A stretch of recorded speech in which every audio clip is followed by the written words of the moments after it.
for Thanksgiving. Of course, it's Thanksgiving week, and we're going to be off for Thursday and Friday. So we are taking all of our broadcasts, those 5 broadcasts, and putting them into 3 days. So you're not going to miss anything. Today, I'm very excited. Inside of MonPawsPopcorn.com is what's popping to welcome to the show for the first time ever, Alex Pilieci, who will be joining me from Moyne swimming, and he will be on with me picture in picture in just a few moments. And then we will go on to the annoying moment of the week, proudly presented by Carvel DeWitt. Right down the road from Moyne College, you can get your own Moyne-centric sundae. It's called the DT Dolphin Mint Chocolate Chip, which is green for the Dolphins, hot fudge, whipped cream, and a cherry, green and gold sprinkles, and a chocolate dolphin jumping out of your whipped cream. Go out and get that any day of the week, right at Carvel DeWitt down the road from Moyne College campus. So we'll do the annoying moment of the week. Lead is going to focus this week on the topic Your Voice, presented by Chick-fil-A Cicero. We'll also announce our top dog of the week, proudly presented by Canine Kamp Dog Daycare and Canine Kampground Dog Boarding. And in hour number 2, Papa Joe's going to join us a day early. We'll be talking about college football as well as the NFL. We'll get into the 4th rankings for the college football playoff this season in 2024-25. We will also discuss college football's week 13. We'll give it a recap. We'll make our picks for week 14. Then we'll do NFL week 12 recap and make our picks for NFL week 13. So a ton of stuff coming up on this broadcast to make sure that you are fully stuffed before Thanksgiving for Wake Up Call with Dan Tortora's coverage. So with that being said, it's my honor and my privilege here to have Alex Pilieci with me, picture in picture for Moyne College swimming and diving, a student athlete here with us and in his first season as a Dolphin. Alex, how are you? I'm doing great. I'm very excited to be here. Yeah, I'm happy to have you. And you know, it's funny because it's funny how the world works. When it hmm was announced that you had committed to Moyne, there was a post that was put up. And as soon as I saw it, I shared it. I put something up myself. And immediately your father responded.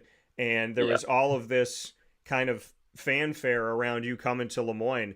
Just what you can say about your support system that you've always had throughout your life, because I remember saying, and you and I didn't know each other at the time, and I was like, oh, okay, you know, Alex is coming to Moyne, that's great. And then I went and reposted that, and Adam Zakowski does a great job of promoting swimming and diving at Moyne as the head coach. So I went and put hmm that out there, and it was like immediate that people were showing their excitement for you. So just what you can say about your support system. Yes. I knew who you were before I got here as well. My dad listens to you quite often, so he was talking about you. My parents have always been there for me. I mean, they've really done, like, shout out mom and dad. They really have done everything. They're the ones who got up at 4:30 every single day, drove me to practice until I was able to drive myself. They're the ones supporting me through college. They're the ones who keep me, needing the things I need for school. I mean, they're great. They're pretty much my everything. Yeah, and like you said, and shout out to your family. I didn't know that about your dad, so thank you to Pops for watching and listening, and even beforehand and before you got signed on to Moyne. So you said, you know, your parents have been there for everything, and you want to shout them out. Just what you could say to having that, to having, you know, because we have parents and guardians, right? You know, many of us throughout this world, we have somebody that's responsible for us, but not everybody has parents that make the sacrifices that you're talking about. So just what that means to you. 100%. Yeah, I'm very grateful for what I have, honestly. Um, Over the last, even before I started swimming, my dad was the coach, the head coach for my soccer team. He didn't have to do that, but he really wanted to see me strive. He really wanted to be there with me while I went through my athletic journey. So, I mean, there's nothing I can compare to it, really. Yeah, and for you, like you said, I mean, having that love and that support for you, you wanting to, like you said, they drove you to practice until you could drive yourself. What was it Yep. about swimming for you that created that love? You had that support there if you wanted to do Mm. it, but why swimming for you? Yeah, so I was actually stuck between 3 different sports. I was stuck between swimming, soccer, and running, mainly long distance running. But possibly at the time I was even better at soccer than I was at swimming.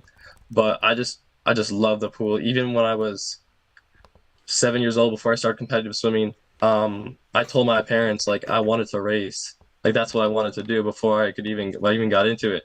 And I guess I just stuck with that. I love the training portion of it. I love how the team interacts with each other, and it felt right, so I stuck with it.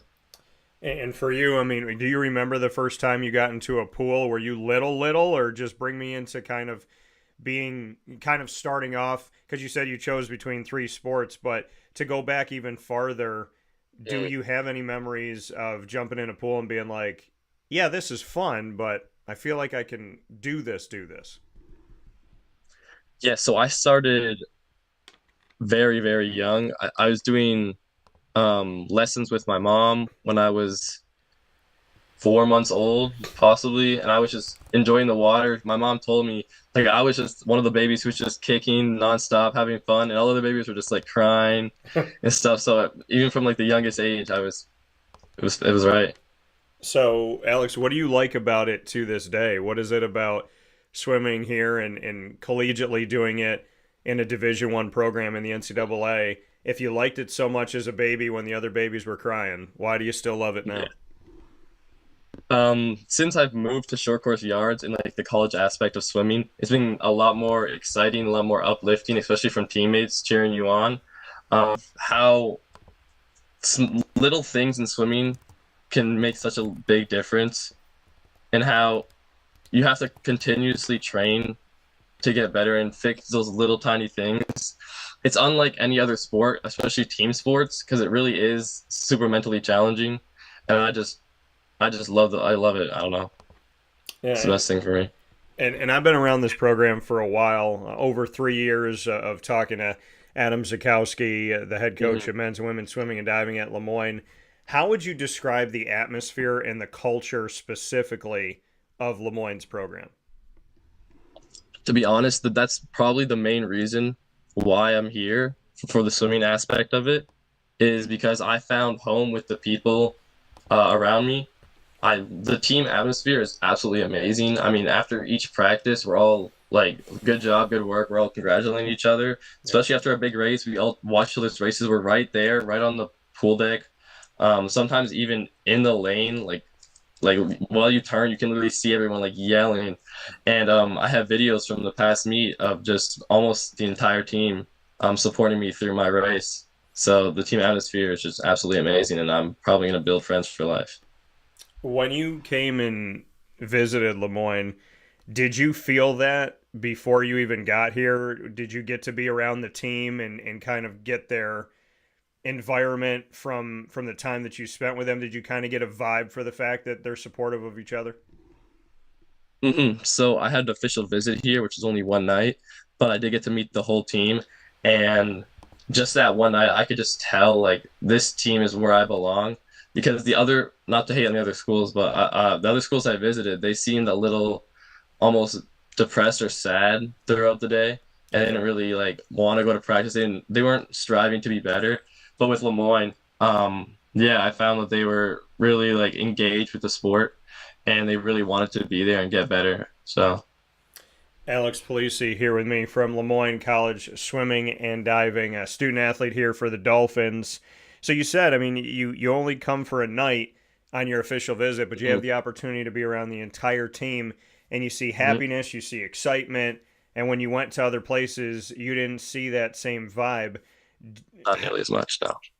How consistent is that now that you're a part of swimming and diving at Lemoyne? Do you see that on a consistent basis? Do you see people that are like, yeah, we got class, and yes, we got practice, and yeah, it might be early, but we love doing it, we love each other, we're supporting each other? Do you see that consistently? Yeah, I was wondering the same thing after I left. I was like, were they putting on something? They were putting on a fake facade or whatever. But no, actually, every single day we have people smiling, coming to the pool deck, which I'm not really used to. We're usually pretty like, yeah. Yeah. But it's great. Still happy to be there. Even they're happy to help you with your schoolwork as well. They just like give you a whole bunch of extra resources, and it's just they haven't faked anything. Honestly, it's just been the exact same when I went overnight. Well, and to me, that's the atmosphere of Lemoyne, and it's Hmm. why I like working with Lemoyne. It's the first school that I signed on to do an exclusive multimedia marketing partnership. We could do it with any college or any university in the world, and Lemoyne was the first to sign on. And so I've spent the longest with Lemoyne, which has been over 3 years. And I can tell you that that atmosphere is something that I appreciate and I respect. That atmosphere of you matter, people say hello, people want to know how you're doing. And I say all the time, I'm like, it doesn't matter what team I talk to, every student athlete has been nice. They have a story to tell. They're fun. A lot of people inspire me at Lemoyne, and getting to know the coaches and getting to know their stories and the things in the background and not just the foreground. And like you said, to see, like, is this real life or is it a facade? I can Yeah, honestly say Lemoyne's campus functions very uniquely in the world we live in today because it still feels like people care. And I'm sure that that's true. important to you and to your family. It is. So, Coach Zakowski, I know he's probably watching and listening somewhere this morning. So, tell me something good about Coach. What do you like about Coach? um, I like how coach after a race or even in practice, just he kind of makes not he doesn't make goals for you, but he wants you to think of goals, and then he shows you and pushes you towards those goals. Um, After each practice, he congratulates every single swimmer. Yeah. It's just a nice thing to do, I guess. Say hello when you come in, say goodbye when you leave. Um, Tell us different things that we could be doing better.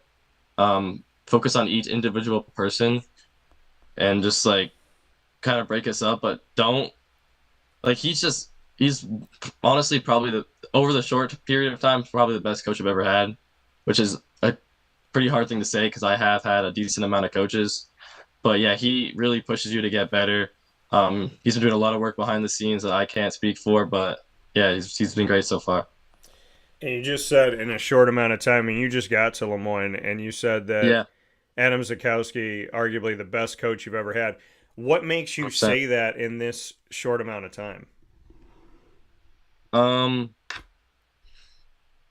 Honestly, probably my progression helps a little bit. I have only been back in the water for a few weeks, but over the season, I have been putting up personal all-time bests compared to like my long course because I haven't swam yards before. Yeah. But um, yeah, I mean, coach is coach. Coach is great.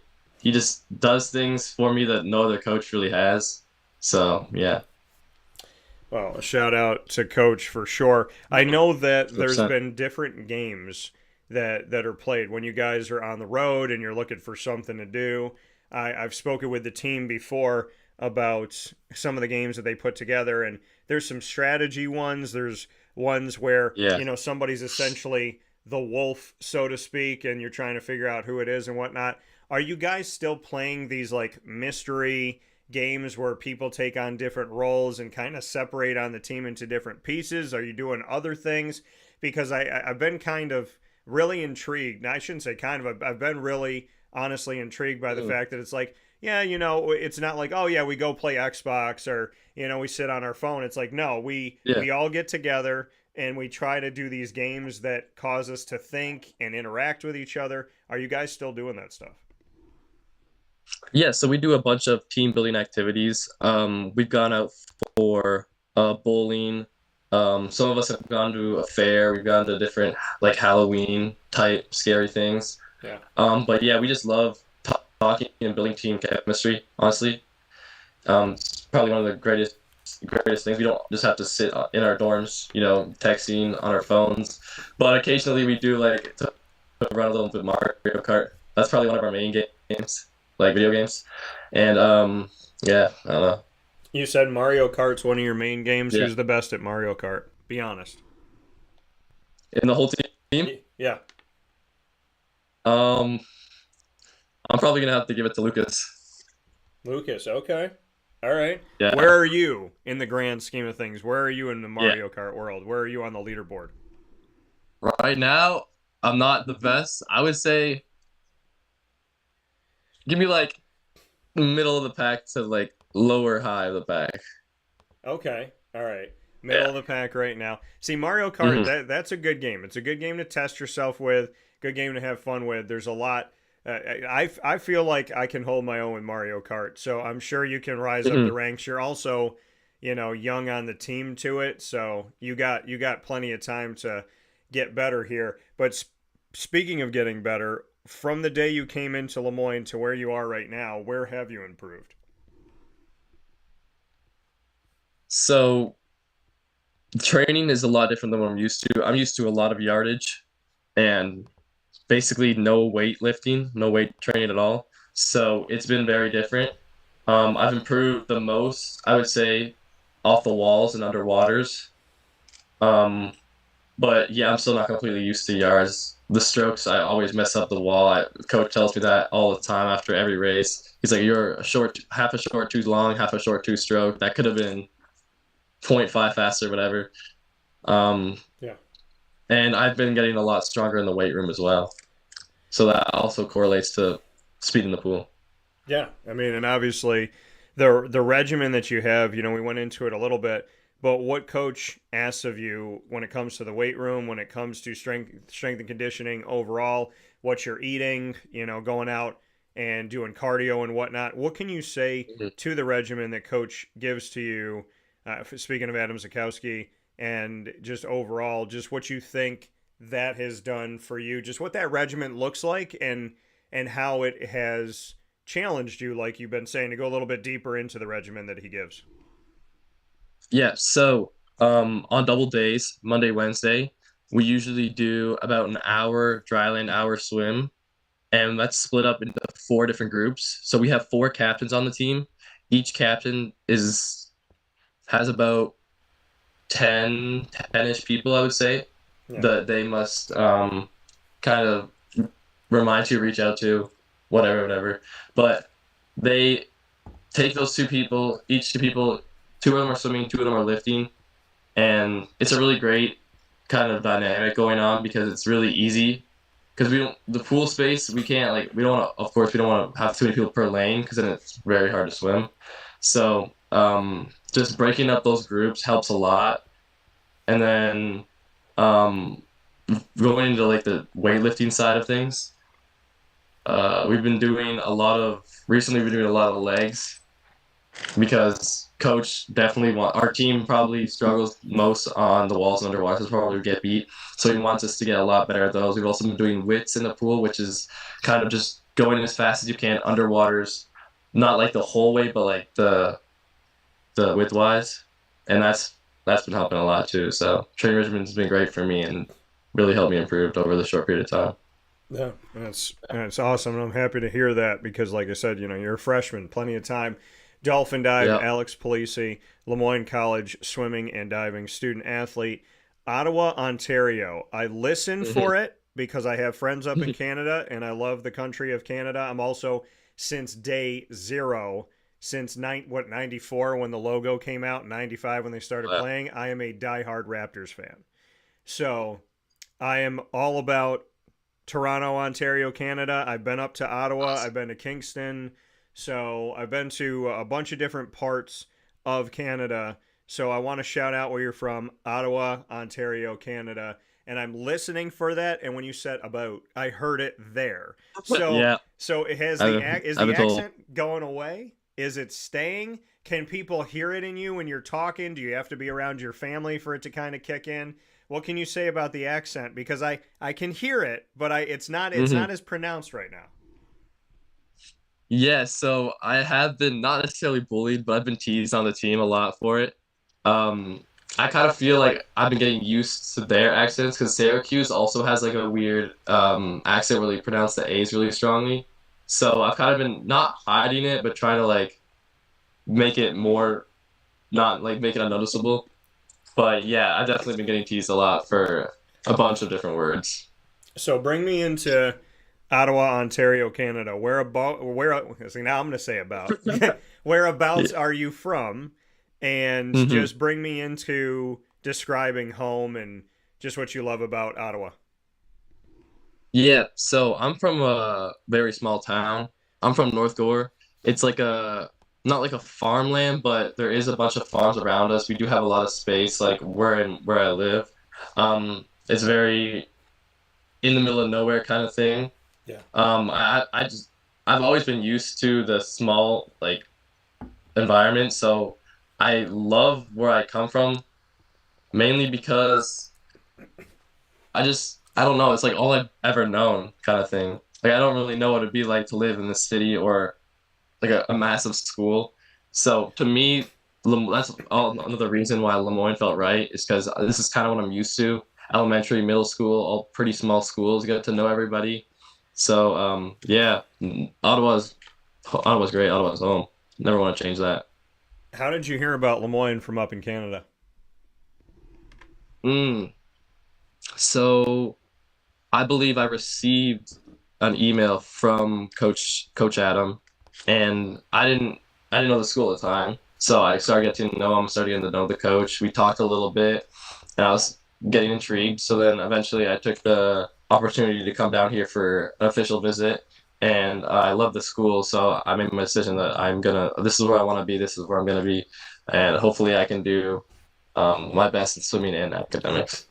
Yeah, and you're not too far away from Ottawa because I've made that drive before myself. Went to Syracuse University's men's basketball team can play every few years. They can do an outside of the country kind of like tournament, so to speak. They can play outside of the country before the season starts. So they were up in Ottawa, and I went and saw them up there, which was nice, and it was fun. But being from Canada, before we jump into rapid fire, I got to ask you this, Alex. Yeah. What are the misconceptions of Canada that you want to dispel? To say, like, you think we're this, but we're not. What are some of those things? Oh, okay, here we go. We do not own moose. We do not own polar bears. We do not only drink maple syrup. Um, Hockey is not our only sport. Yeah, I mean, that's kind of it. But that's kind of what, especially like the team, they talk about like, do you have this in Canada? Sometimes we actually don't, but like, it's pretty funny. Yeah. Yeah, I mean, but I think one of I mean, are you? One of the things they say about Canada all the time is that you're nice. Do you feel like you're nicer than the United States? We try to be. I mean, I can't. I don't know how to talk about that. I can't. I don't know. You compare that, but yeah. Yeah, I feel like that's always been. I mean, and that's a good stereotype, I guess, is to say, hey, Yeah. they're nicer up there. Now you went up against Binghamton, Colgate a bunch of times. The Colgate Hmm. invite had different schools there, St. Yeah. Bonaventure, and Yeah. most recently got your first victory in the 2024-25 season for Lemoyne swimming and diving, and that was against Roberts Wesleyan, a victory of 206 to 94. So before and then obviously there was after that, the Magnus Cup at Cleveland State Mhm. University that involved a bunch of different teams. So that first victory coming here in November for the team this season, just what you could say about that. I know you're a freshman. I know that college is new to you here, but getting that first victory under your belt before the new year means what? Um, it meant a lot, especially from my teammate side. They were after the race. They were really excited. I was really excited when I won that first race. Coach was I don't honestly, coach. I don't know if coach was that happy. He was pretty happy, but it wasn't necessarily the best of races, but it took home the win, and yeah, it meant a lot because I've been training for the last whatever month or 2 months before that, new schedule, new everything, and just to bring home that first win meant a lot to me and to my teammates. Yeah, and it was huge, and congratulations on that. Thank you. Of course. And in the new year, the next time we'll see Lemoyne is at Canisius, which is in the state of New York by Buffalo. And then Yep. we will see you back at home. LIU is going to be at the Vincent B. Ryan SJ Pool on camp, Hmm. Reverend Vincent B. Ryan. So that'll be at Lemoyne. Niagara's at Lemoyne. And then Cornell is going to be at Nottingham High School in Syracuse, which is going to be considered a home, so to speak. So we Yep. got three home to one road in the new year, which is huge. And then the NEC championships will be after that. It's time to jump into rapid fire. We have the opportunity, Alex, with you and I to get to know each other by asking questions that may have to do with sports, but could have to do with literally anything. We are live to the country and the world on video and audio, and we Yeah. have no preparation as to I know what he says or he's going to know what I'm going to ask. Alex, you get to ask the first question. What do you got? Um, what are you into this? What are you into podcasting? How long ago did you start, and why did you start? So, funny you asked that. I just celebrated 21 years of broadcaster this month. Oh wow. So I started when I went into college at Marywood University in November of Hmm. 2003. I, to me, broadcast, whether you call it podcast, broadcast, Yeah. radio, TV, internet radio, streaming, whatever you want to call it, it's the same to me. It's you turn a microphone on, you got to know what you're talking about. You have to know who you are, be confident in who you are, know your talents, share your talents, care about people, be honest. There's a lot of prerequisites to me when it comes to the media that I don't think that the media follows, which is honesty, integrity, morals and values, building relationships, caring about people. I think a lot of time you see people just seeking the story. And Hmm. I don't seek the story, I seek the relationship with the person, the connection to the person. So, I mean, for me, why did I get into it?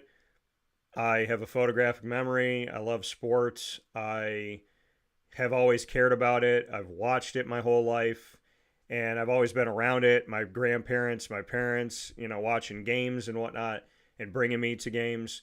So, and Hmm. I played basketball growing up. I played Little League Baseball, played pickup football, coached soccer. So for me, and when it comes to swimming, literally, when people see me in the water, their response is, "You were born like you were born. You must have been like born in Atlantis because like you like Yeah. I'll go in the pool and I'll stay in all like people.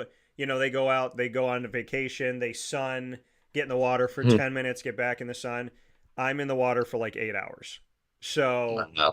yeah, for me, I love it. But yeah, I mean, I just, I don't know. I love helping people, making people laugh, bringing them together. I love being a storyteller. And it kind of just all came together in this thing that I just was like, hey, broadcasting is fun.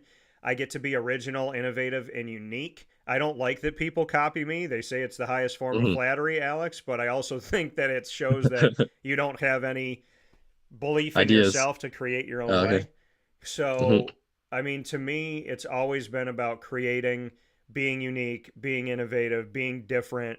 And I would like to think that I've done that in 21 years. I would like to think I've built relationships, which I know I have, and celebrating a couple weekends ago and seeing the people that showed up and the caliber of those people and just what they had to say. I thought I was doing this, just God and I, and what I have realized is that God was building an entire team around me over the years, and I could not be more grateful for the angels that have helped guide me on my path of chasing my dreams.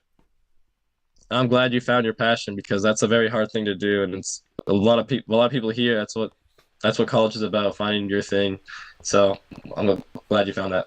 Well, thank you. I want to Another ask question. you what now, Yeah. being So so early into college, do you know your passion? Are you getting closer to finding it? What can you say about what your mhm. passion is outside of swimming? Yeah. So I am an accounting major, accounting and finance, and recently I've been getting a lot into kind of stocks and just investing overall. I find it really interesting. Um, it's really the few. Also, I've been getting a lot into AI, AI technology, and how it can perform different algorithms to track the stock market. So I've been using that as well as knowledge from the classroom and outside sources, and I've been trying to get into that recently. And I don't know if it's my passion, but it definitely feels like it right now. Well, congratulations for you for finding that. And you're sitting here like talking about algorithms and AI and how to track things and whatnot. You don't sound like a freshman, you Mhm. sound like a grad student. So keep that up for sure. Definitely keep that Appreciate that. passion up and that hard Yeah. work up. I know Lemoyne is a good education. So, what's your next one for me? What's your next question? So you mentioned that you were into sports when you were younger. You did pick up basketball. Did that ever translate into high school varsity or college level athletics? Yeah, so basketball did. Started basketball when I was like organized when I was 7, I want to say. And Okay. so I played basketball in school, played it in elementary school, played it in high school, got recruited D3 to Marywood University, which is where I Nice. went, and was coming off of a not great experience with the coach that we had senior year of high school. So I told the coach very openly, like, I'm kind of bitter at the moment and kind of frustrated with this last year. And he was like, oh, come run with us. They gave me like a basketball roommate and all that stuff. And I ended up switching roommates. I didn't even meet that roommate because I met Mm. well, at the time, my friend Pat. I met him at orientation, and we just kind of linked up on a lot of things. And I was like, if I'm going to have to live in the same room as somebody, let it be someone who seems like we have like similar morals and values and whatnot. So we ended up rooming together, and the coach was like, well, if you're not going to play, just come run with us, come see us. And I was like, I don't know, coach. And I went back and forth with it that year. And then I got called to broadcast a game that somebody couldn't show up for. And that ended up starting my career because I started NCAA. I started a thing called MU Courtside, NCAA men's and women's basketball, typically double headers, D3, broadcasting those games with the effort, the enthusiasm, and I would like to think the knowledge and the wisdom of watching a D1 game. So Yeah. I ended up connecting with the team that way. And then senior year, I thought about like, I really love basketball. I really love playing. Do I want to try out for the team and give it a shot my senior year? And it was really just this silent back and forth, but I didn't want to give up broadcasting, so I stuck with it. But at 39 years old to this day, if I want to shut my brain off, if I want to challenge myself, if I want to think through a problem I have, I go to a basketball court. That's always how I've been too. When I need to just de-stress, maybe the classroom work is getting tough, maybe just life in general is getting tough. The pool does that for me. I don't even sometimes when I swim, I don't even think. It just feels right. Like you don't even think. You're just whatever you're playing, you're doing whatever. It's just the best thing in the world. And I like to mention on the roommate side of things, how your roommate kind of needs to be having like have the same values as you. So my roommate's also on the swim team. So it's really nice because we both wake up super early together. I don't have to be with someone um just the have to wake up at like 5 o'clock or whatever time we get up at. And yeah, my roommate's been absolutely great. Shout out Chase. But yeah. Yeah, and it definitely, and I'm happy that you have that because what people don't really think about with school is like your roommate and that Hmm. atmosphere that can affect you in a really great way and challenge you and push you to be better, or it could be the opposite. So it is very important to have a good roommate and good living space. So Yeah. I'm happy that you have that. I changed my roommate after Mm. that. My roommate thing was it was difficult in college because I thought that the one initially, like the first year was great. Second year was different. His girlfriend came over all the time and they kind of like made it their apartment. So I was kind of Oh, treated like I don't belong in there. So then I was dating my girlfriend at the time, so she lived across the street from campus. I typically was over there, but it was so weird because I felt like I'm paying for a room I don't sleep in because I don't feel yeah. welcome here. But that changed into me eventually as a senior getting my own room in a house, and there was 13 of us in the house and only two of us had our own room, had my own space, could shut my door and relax. Mhm. So yeah, I mean, I definitely wouldn't change my experience in college. I miss it, but having a good roommate is incredibly important, and having one, if they're dating, having one that kind of like still respects your space, that's important too. Yeah. So Yeah, I'm we've set those boundaries. We know like what we can and cannot do. Chase is also the cleanness guy kind of thing. So my side of the room gets pretty messy. So he either tells me to clean it or sometimes he just can't take anymore, so he just cleans it himself. Well, Chase, shout out for being clean. Yeah, Alex, work on that for him. Don't make him have to I'll clean that try. side. My question back to you, Thanksgiving week we're in, what are you most thankful for?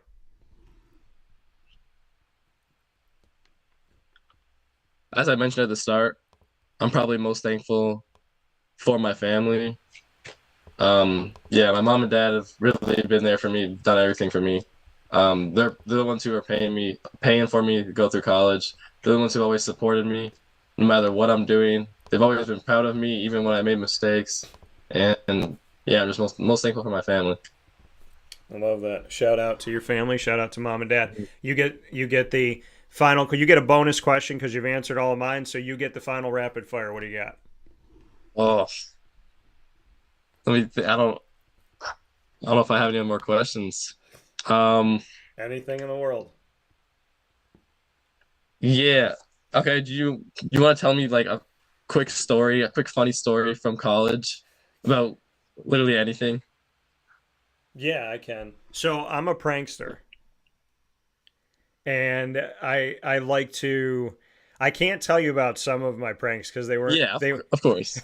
I can't tell you about some of them. I know the head of security at Marywood when I was there, Jerry Hart. He's watching and listening right now. He said a lot of nice things about you, and just enjoying the conversation. But Jerry, I can't tell Jerry all the things that I did. So I Ooh. will say, I mean, okay, so I told this one prank recently, so I'm gonna tell a different one.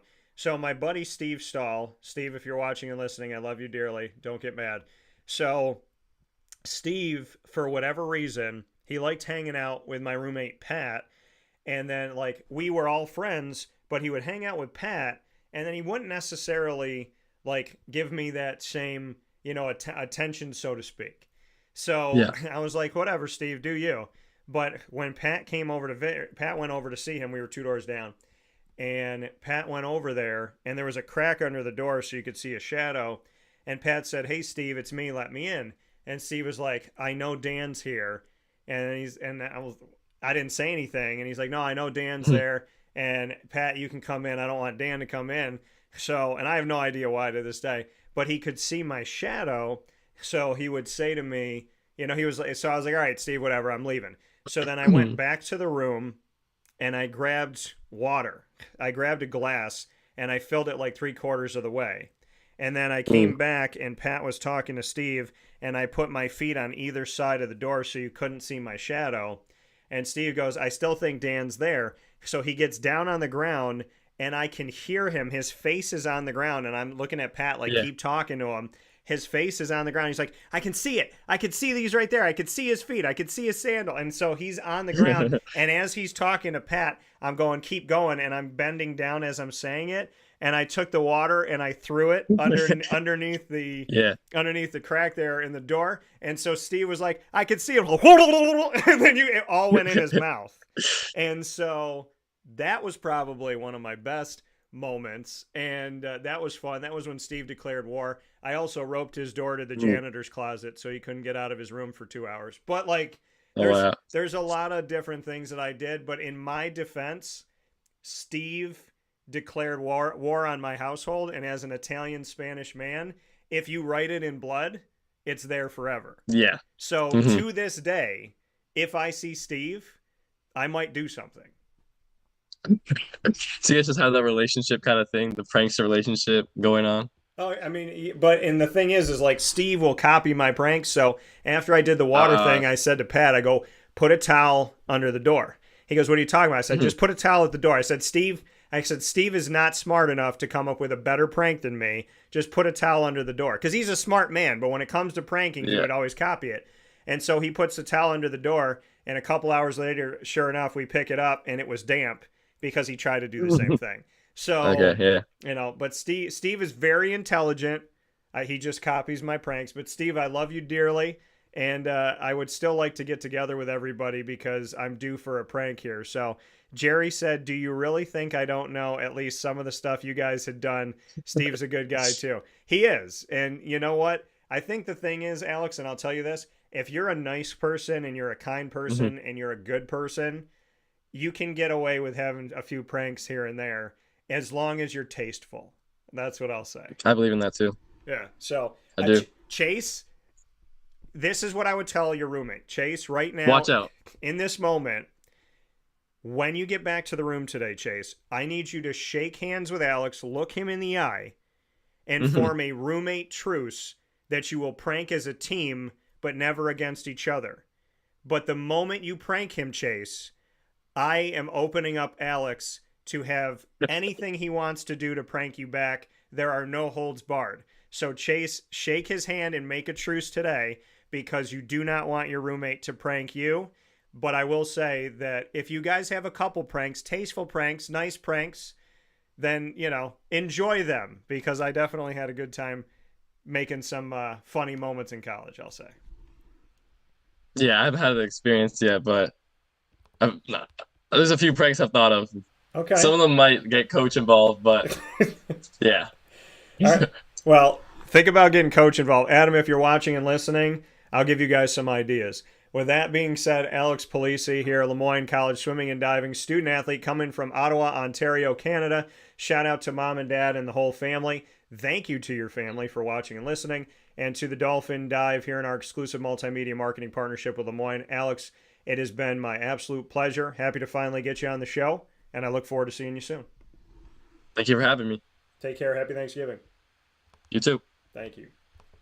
That coming from Alex Pilieci one more time here on Wake Up Call with Dan Tortora, where sports truly meets that thing called life. We're going to take a step aside for a fast break here on the broadcast, and when we take that fast break here on the show, we'll come right back and we will run through the typical trio you see on Friday, the annoying moment of the week, lead, and top dog of the week, coming up right after this, where sports meets life.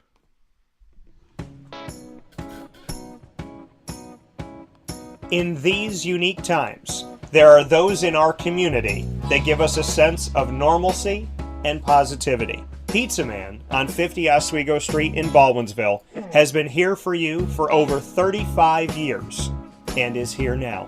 Call 315-638-1234 or order online at pizzamanbville.com to bring those familiar tastes into your home. And remember to come see our monthly on-site broadcasts centered around the community and our Baldwinsville Bees.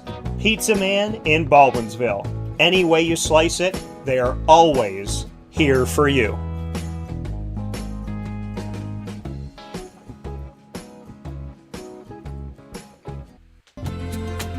Looking for your next ride? Look no further than Great Lakes Honda City, located on 7140 Henry Clay Boulevard in Liverpool, New York. Serving our community for decades, their new and pre-owned vast array of vehicles are available to you Monday through Saturday on site. To search from home, shop at GreatLakesHondaCity.com. Call 315-365-5576 to set up an appointment. That's 315-365-5576 for Great Lakes Honda City, 7140 Henry Clay Boulevard in Liverpool, New York. Great cars, great people, Great Lakes.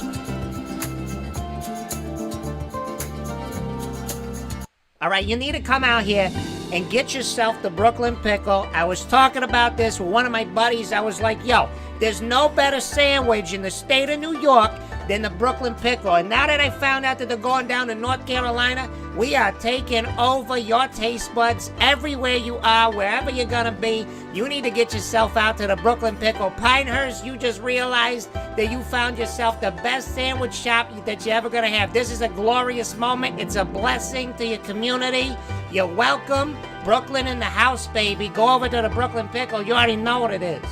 You heard the man. Head to Brooklyn Pickle Pinehurst on 1788 Old Morgantown Road in Southern Pines, North Carolina.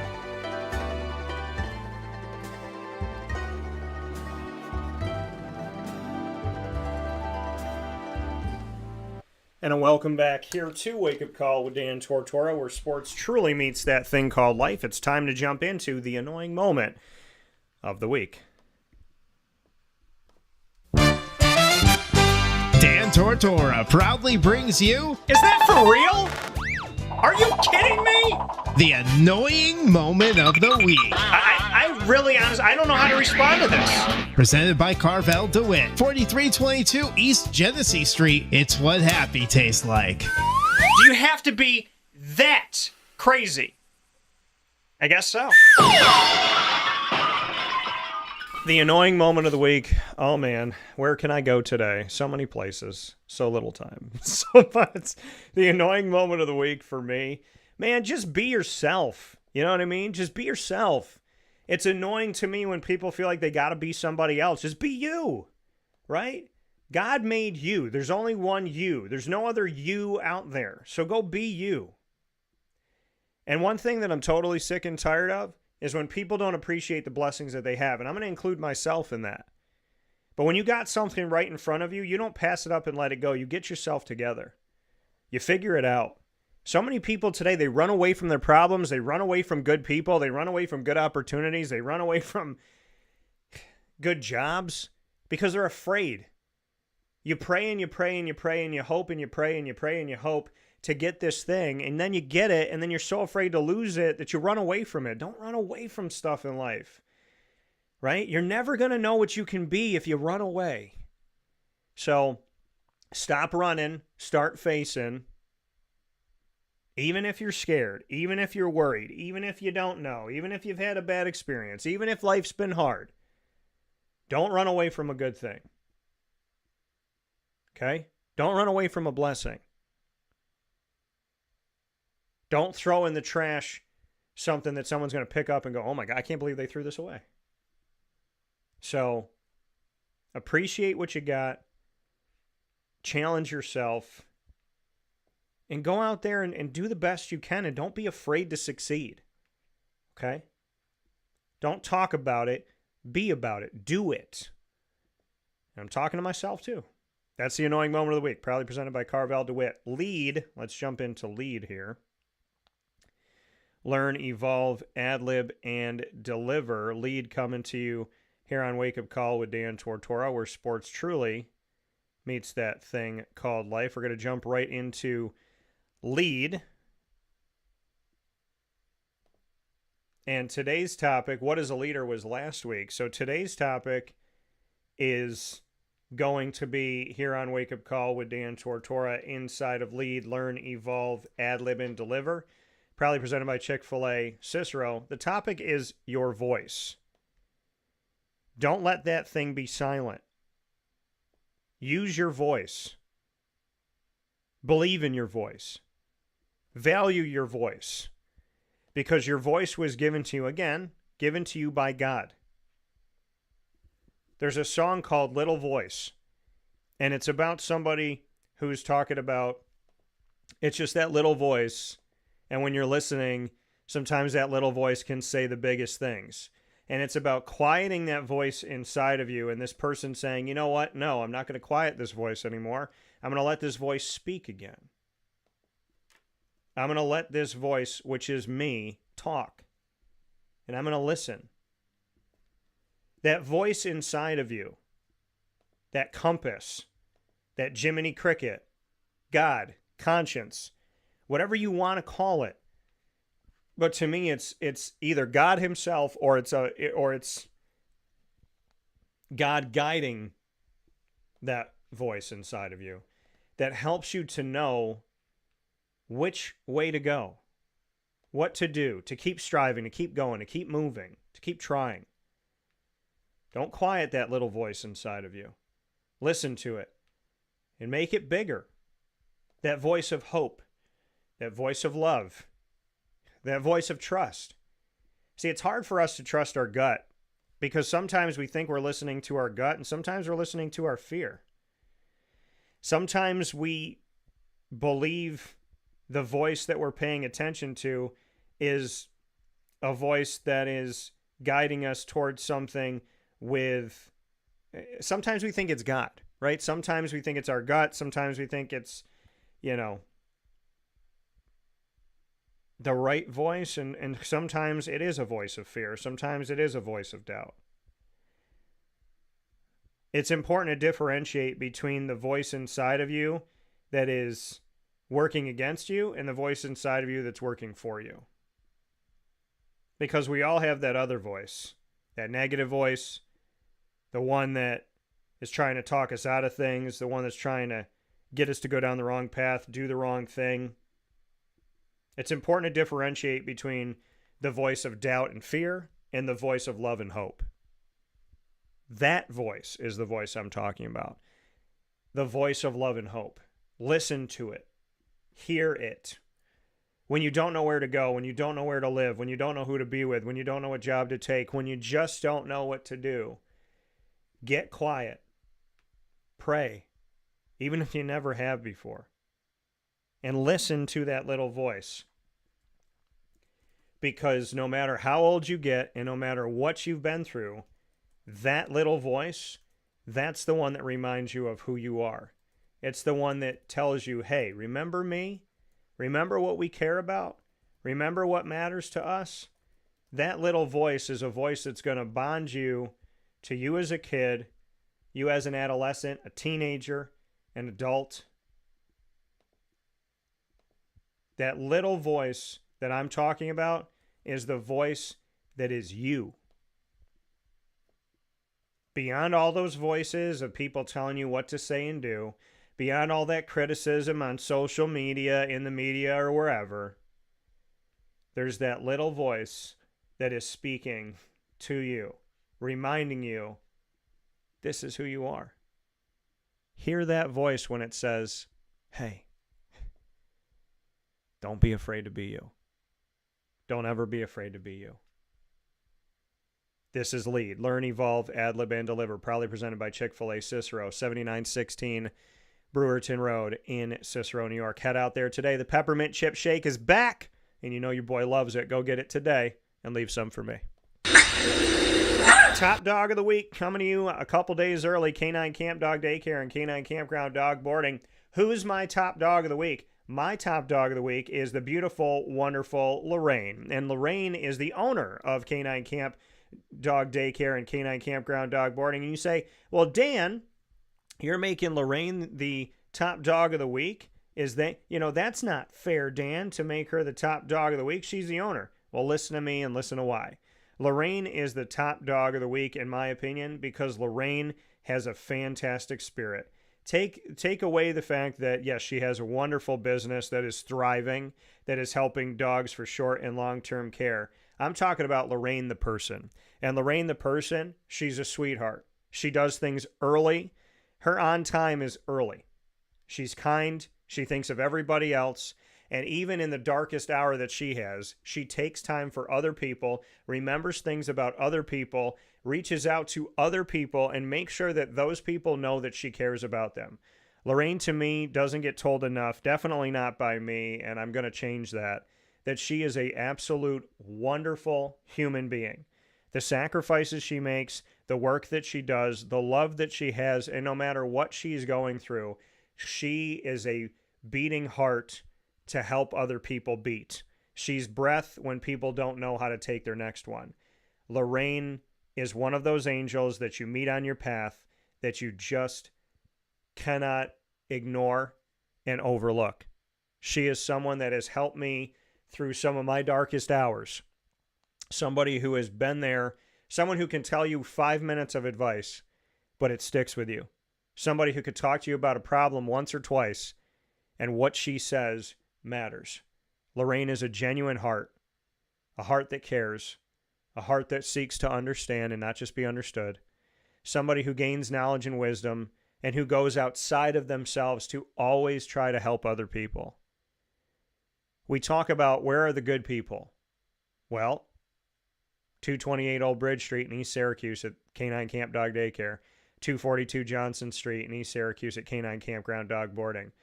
Lorraine, whatever she touches, whatever she works with, I believe in that because of her care, her honesty, her love, and her goodness. She's not your typical human being.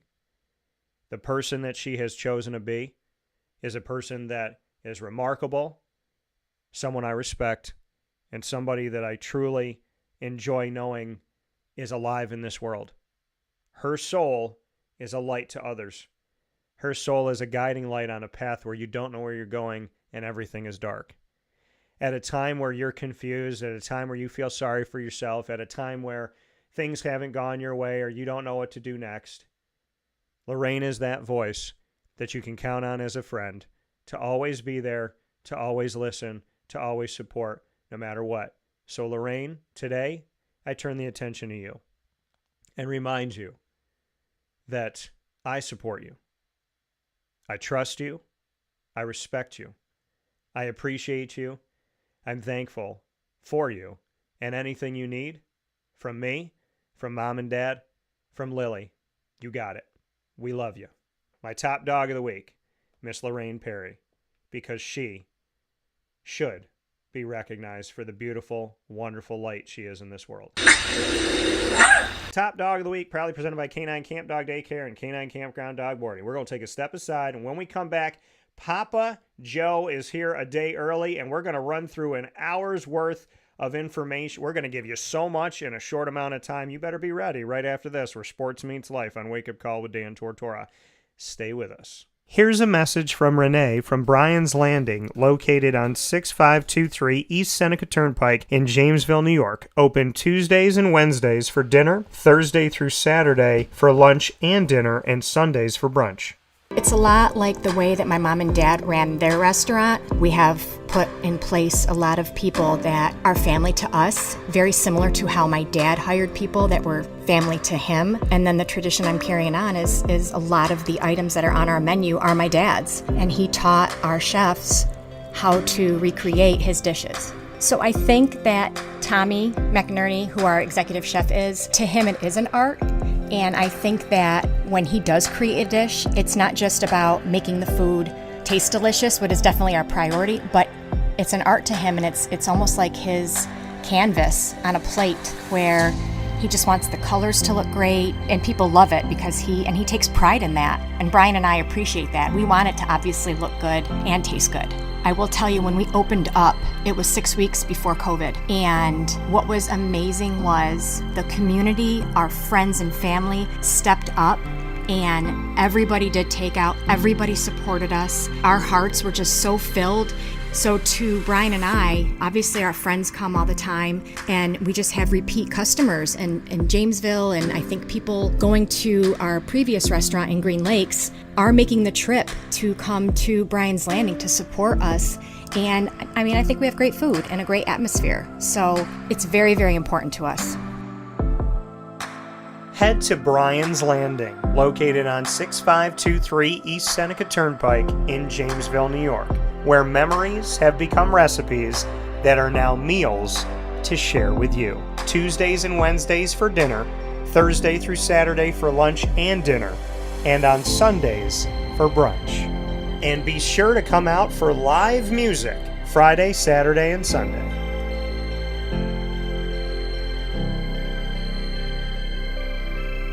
Here is a special message from Brian Bruno, owner of Servomation Refreshments Incorporated. I grew up in the family business, had the experience of working for a national food service company with thousands of employees, and as much as I enjoyed the experience I had, there's something about, owning my own company and being able to change the things I saw wrong with the industry firsthand, which is why I moved back to my hometown in Canastota, New York to launch Servomation. It was back in 2007. When we first started the business in 2007, really you didn't find any machines with credit card readers. There was a lack of variety in machines. You got stuck with basically whatever the vending company wanted to sell that day. There was a lot of inefficiencies in the business, and those were all things that we saw as opportunities, both from a customer level to improve and from an operating level to be more efficient. We've really been at the forefront of introducing retail technology into our space. We were doing self-checkout back in 2009 before it really became a national phenomenon. The whole point of it isn't to just improve the customer experience. It's to make it feel more like a retail environment where people don't have to be afraid of what they're buying behind glass. They don't have to be afraid of not being able to see the ingredients of the packages. It was an easy transaction from that standpoint. If we were to reinvent something, we wanted to make sure what we were making looked and felt more like a deli and not like something that you would traditionally see in a vending machine. I was tired of hearing for years the customers say the wheel of death because the vending machine would circle around with the same tuna salad in it. What we wanted to do was it really change the perception of that food. So allowing customers to touch it, allowing customers to feel the weight of it, allowing customers to see the freshness of it, and also the variety of it really helps them change the perception and ultimately the value of what we bring to them. The point of differentiation you have to make is either in value or the quality. And I think on both of those fronts, Servamation has really, in large part, changed that value system for employees. So they no longer have to worry about bringing their food from home or having to leave their desk during the day and rush out to get back in time for their break to end. We're bringing something that they can count on in their break room every day, and they know it's going to be there, they know it's going to be fresh, and they don't have to worry about it being sold out or something that they don't enjoy. We've also heavily invested in flavored water machines, so you can get a glass of water with a fresh piece of fruit in it, along with bean-to-cup coffee machines. So there's not a day that goes by we're not surprised when we get customers that call us and say, we didn't know you could do all this. We're really lucky to have a strong group of dedicated employees. Most of our employees have been with us since inception. They're family to us, and people like doing business with people they like and trust. And I think the same thing goes for employees. In a day and an age where there's a lot of corporations that just look at an employee as a number and don't get to know them, that's just not the way I was raised or how I like to do business. So we're a little old-fashioned. We like getting close to our employees. We like knowing how we can help them. We like knowing how we can improve their lives, adjust their schedules, whatever it may be to help improve their quality of life. And we think in the end that makes for a happier employee. We're fortunate enough to have really grown over the last several years, and from Pennsylvania to Massachusetts to Connecticut, we really do have a strong connection, even though we're not in the rooms every day with these employees. There's not one single employee that we feel like we don't know, and certainly we know they can call us at any time, and they're definitely treated as family to us. I wake up every single day really excited to surprise our customers in a good way. The one thing I could tell you is I think that every one of our employees and every one of our customers will continue to be at the forefront of every decision we make. Find out how Servomation can help you and your business by going to servomation.com. And a welcome back here to Wake Up Call with Dan Tortora, where sports truly meets that thing called life. Hope you're having yourselves a wonderful morning this morning. Happy early Thanksgiving to all my wonderful people out there. I hope you're having yourself a wonderful, wonderful week. I know that those of you that are in school, elementary school and whatnot, you're probably out of school today, maybe going to see a movie. Shout out to my godson and my nephew, Mr. Noah, who's going to see Moana 2 today. I hope you have a great time, buddy, and I love you. And I was happy to see you this past Sunday for a little while. So, hope you all have a great time. Hope you're going to spend some time with your family and have a good time with everybody out there. I'm here with Papa Joe a day early, speaking of family. And PJ and I are going to talk about the fourth college football playoff rankings, as well as the college football recap of Week 13. We'll make our Week 14 picks. We'll recap NFL Week 12.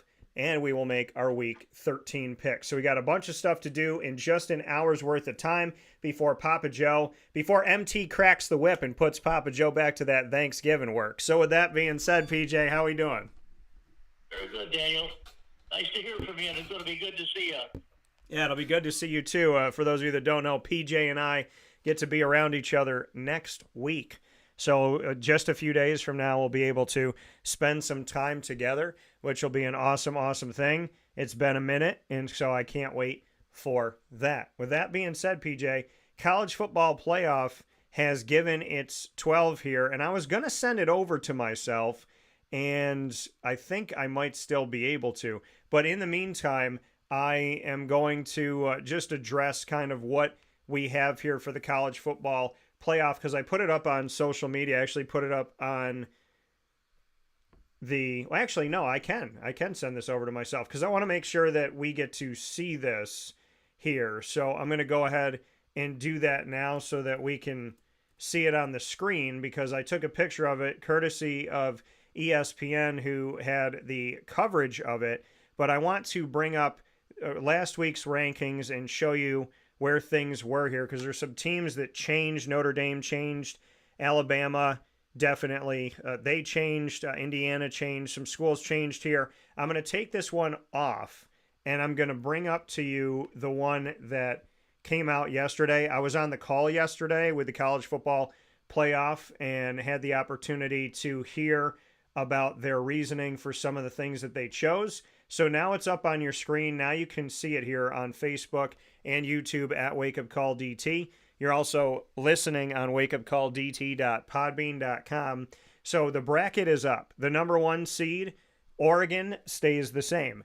The number 2 seed becomes Texas. The number 3 seed, Miami. They still think Miami, who is in 3rd place in the ACC, They still have Miami over SMU, even though SMU is the only undefeated team in the ACC.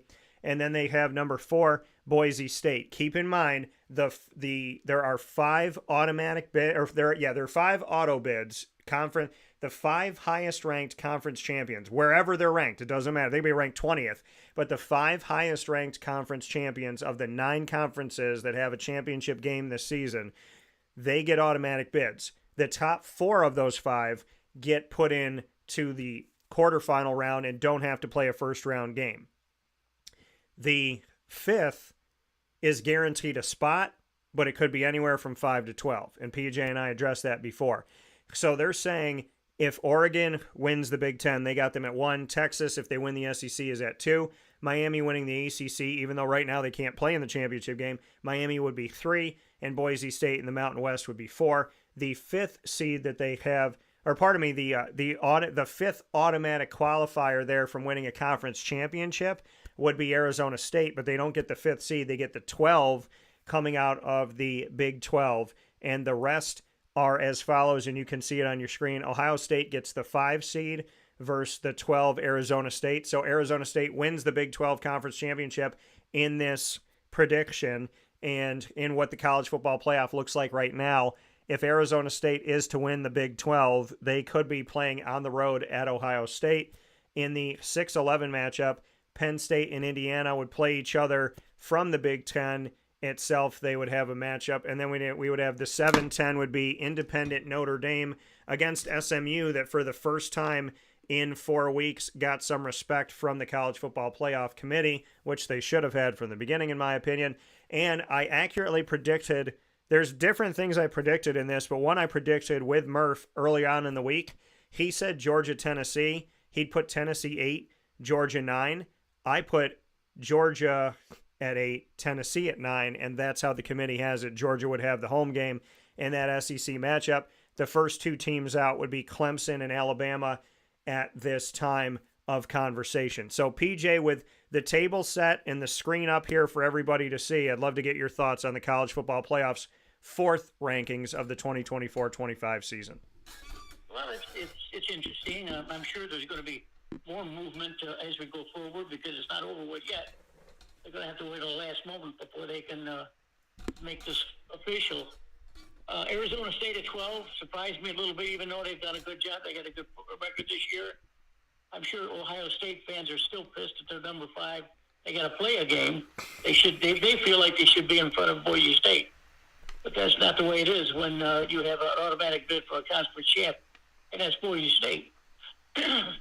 Tennessee and Georgia going to be a real barn burner. Tough game. Georgia's playing their best football of the year. I think they win this game rather easily if it comes to that. Indy at Penn State, don't care about Indianapolis or Penn State. The problems I have with Indianapolis is that they're 11th seed, and they don't even belong in this conversation. They did well. They played well. They played tough against Ohio State. They're outmanned. That's all. They're smaller, and they're not as fast as some of these bigger teams. So I don't know what their schedule looks like at the end of the year, if they have another game to play. If they lose, of course, they'll be out. And SMU and Notre Dame, interesting matchup there. SMU was certainly overlooked, as you rightly have said. Notre Dame is always underlooked. We don't much care for Notre Dame because they don't really play anyone, but SMU and Notre Dame be a good game. I think the winner of the first game would be Ohio State against Boise State. That'll be a romp.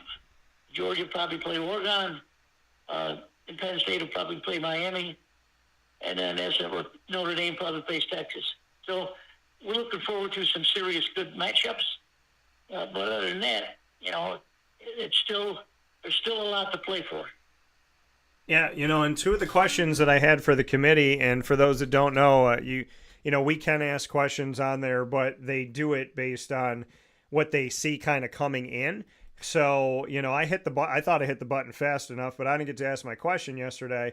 So my questions, I have 2 of them, and I'm going to ask them to you, PJ, is your thoughts on why is Texas, who's 10-1, and looking at their schedule and being in the SEC, and then Ohio State, who's 10-1, looking at their schedule in the Big Ten, why is Texas considered 3 and Ohio State is number 2 in the country? Ohio State has been placed since the college football playoff came out this season, and in prior seasons. It's typical of them being number 2.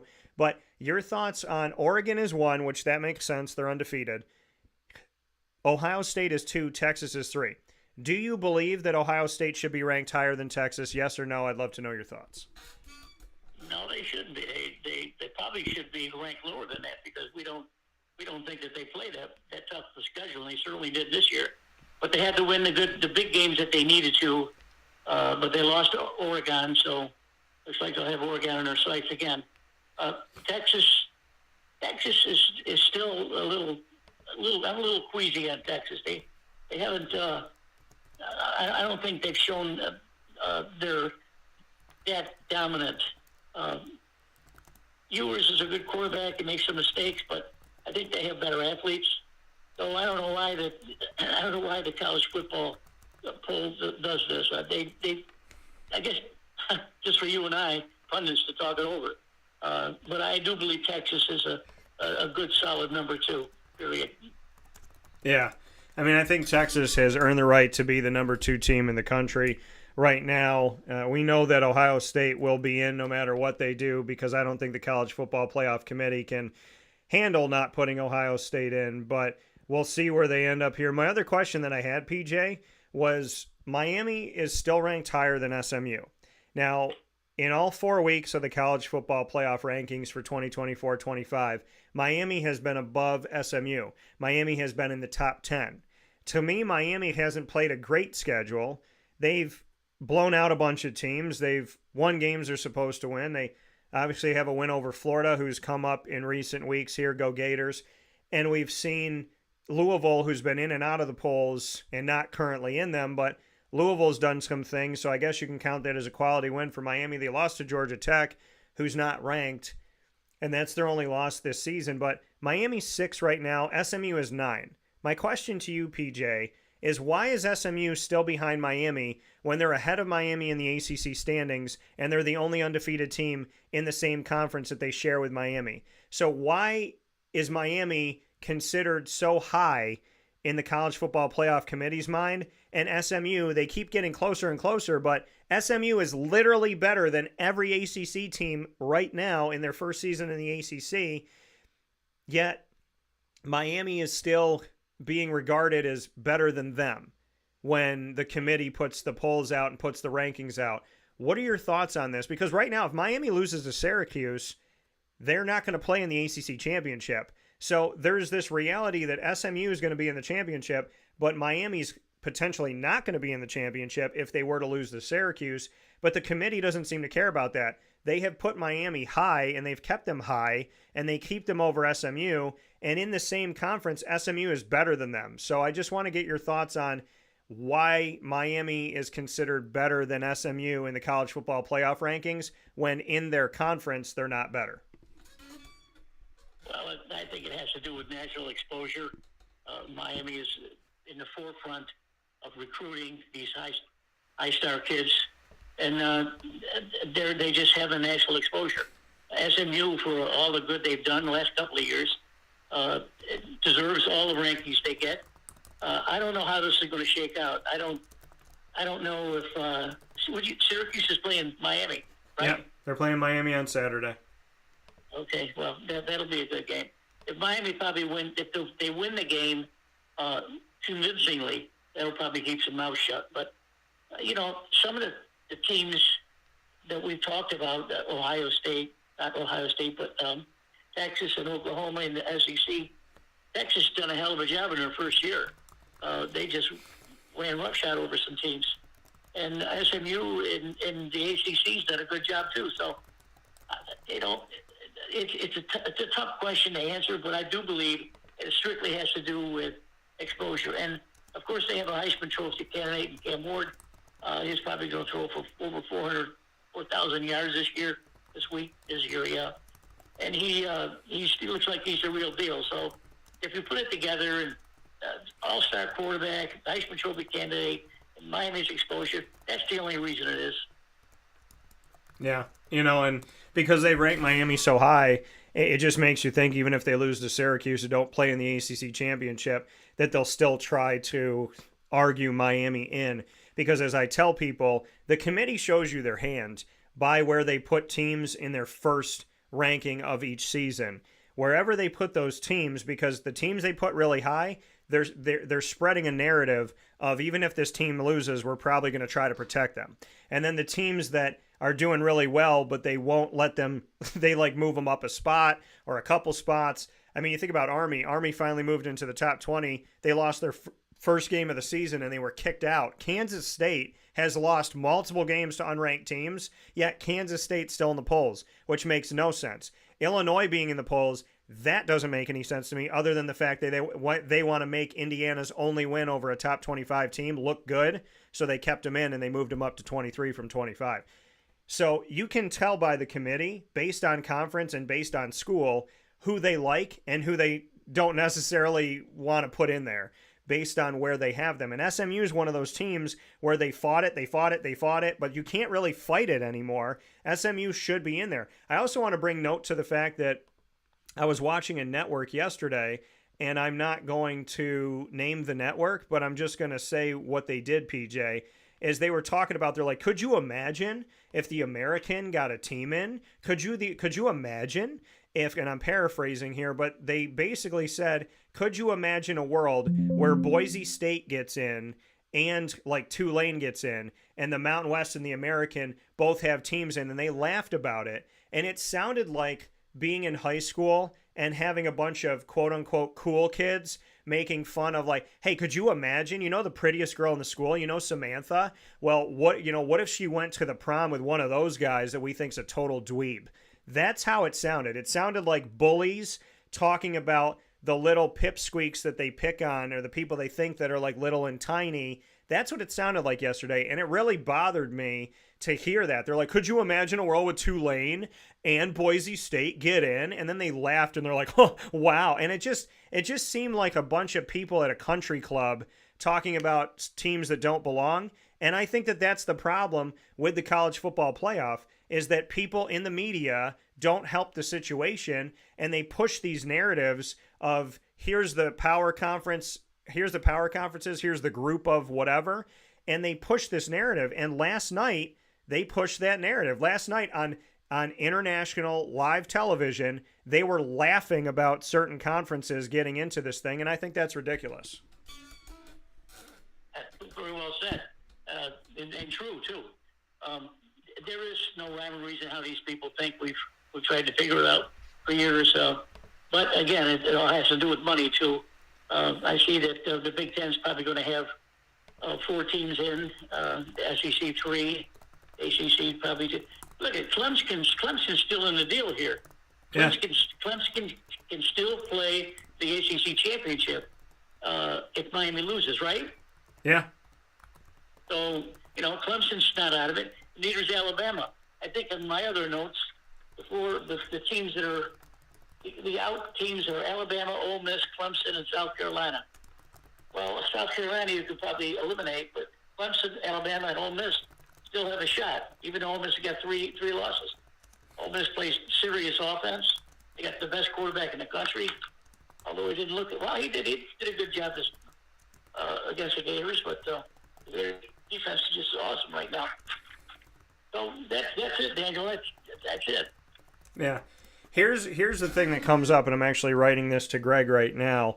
But if Miami loses to Syracuse and Clemson gets in the ACC championship and beats SMU, then they're potentially going to become the 4 seed and get a bye, because they would more than likely still keep the Big 12 automatic qualifier out of the top 4, which the top 4 have a bye, the 5th does not.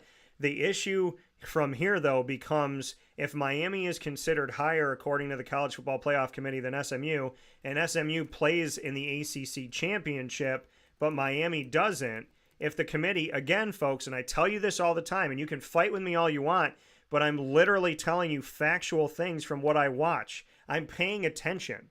Can't yell at a person for paying attention. I'm paying attention. And what I'm saying to you with this is, here's the picture. Miami loses to Syracuse. Clemson goes and plays in the ACC championship against SMU. They beat SMU.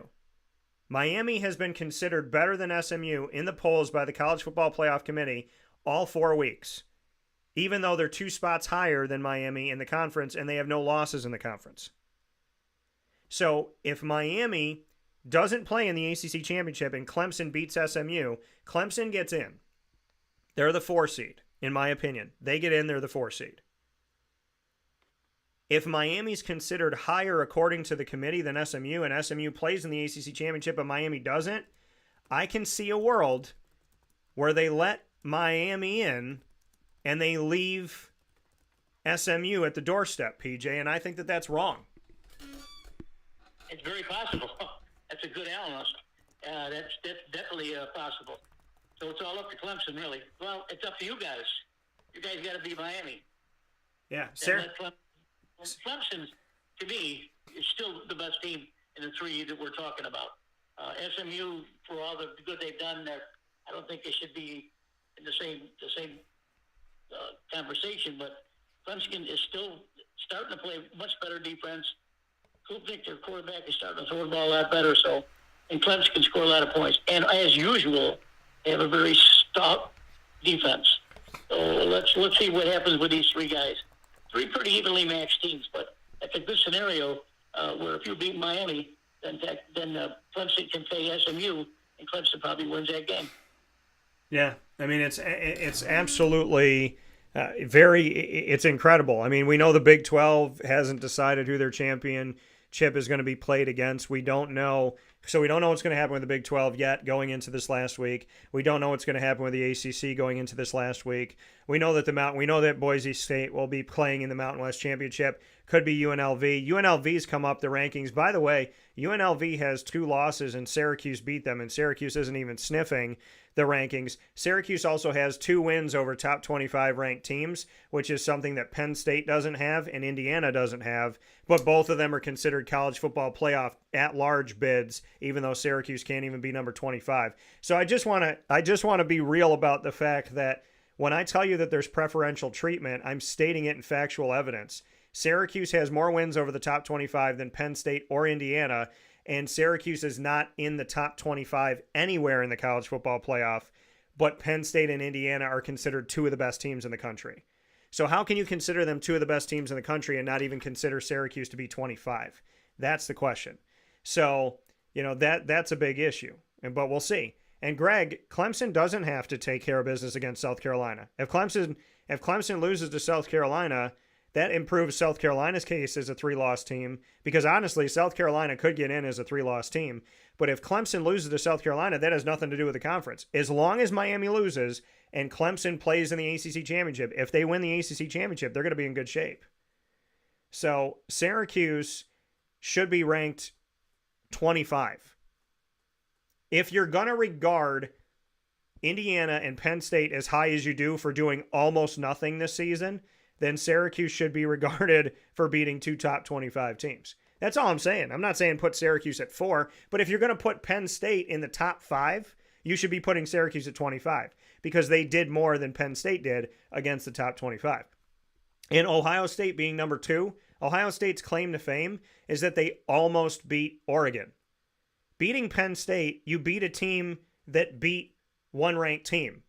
That doesn't warrant you being 2 in the country. You beat Indiana. You beat a team who beat one ranked team. That doesn't put you in the top 5, 10 in the country. All I'm saying about Penn State and Indiana is they haven't done enough to be ranked as high as they are and to steal a spot away from another team or another conference. You're talking about not having the American represented at all. You're talking about if Boise State trips somewhere, not having the Mountain West represented at all, and just simply barreling in the Big Ten to give them more and more spots, which to me is stupid. And Ohio State, again, Ohio State beats Penn State and Indiana. Big whoop. Penn State, they're playing better this year. Great. Indiana's playing better this year. Great. But when we look at brass tacks at the top 25, Indiana hasn't had a good schedule and Penn State hasn't had a good schedule. So Ohio State is number 2 again. Why? Because they're always number 2. They're always number 2. So it's just reality. If you think they don't have an unfair advantage, look back in the past 5 years and tell me when they haven't been 1, 2, or 3 at some point. when it comes to the college football playoff. So that's where they are. That's where they start the season, in the AP, in the coaches poll, and that's where they stay. Again, narratives, folks. You have to pay attention to narratives. The media, the AP, the coaches poll creates narratives. The college football playoff creates narratives. And once that narrative is there, especially in the preseason, it sticks. Ask the ACC about that. There was a narrative spread about the ACC 3 years ago, and that narrative has haunted them all the way through. That's why they only have one team in. Narratives. Power conference is not a legislative term. It's a media created word. But ever since the media put it out there and it stuck, now people say power, non-power. And that's why there's no respect for the Sun Belt, the MAC, the American Athletic, and so on and so forth. So that's the issue that I'm seeing here. Greg said, I'm saying Clemson could step over Miami with an ACC championship loss. I mean, if Clemson makes it to the ACC championship, Miami shouldn't be in at all. But again, Greg, Miami, you have to look at narratives. The committee has put Miami in the top 6. The committee is telling you right now, go back and look at the history of the college football playoff. If they put someone in the top 10 and they keep them there no matter what, look at Miami. They lost to an unranked team. They didn't fall out of the top 10. Look at where Miami is. Miami has not been punished for losing a game against an unranked team. Understand that they want to put Miami in.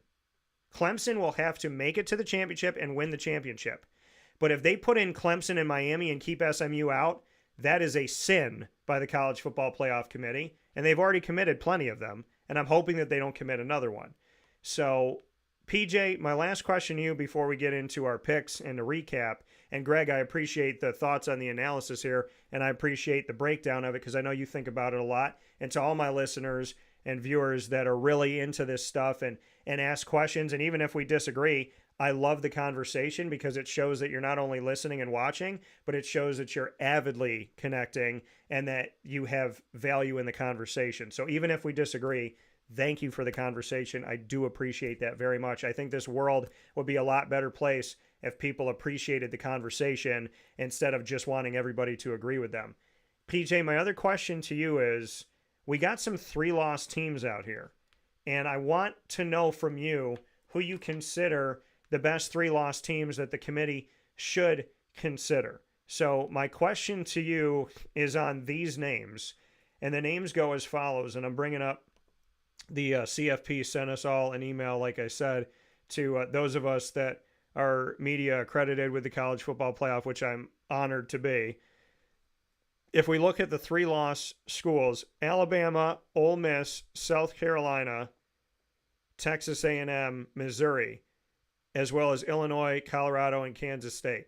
My question to you, PJ, I think we can take Kansas State out of it because I don't even know why they're still in the top 25. Syracuse has 3 losses, Kansas State has 3 losses, and Kansas State's 3 losses are to, I know at least 2 of them are to unranked teams. So I don't even know why the hell they're in this poll. And it's no offense to the Wildcats. I'm just stating, let's be fair here. Kansas State, they've been 19, they've been 20, they've been 24, but what have they done? Nothing.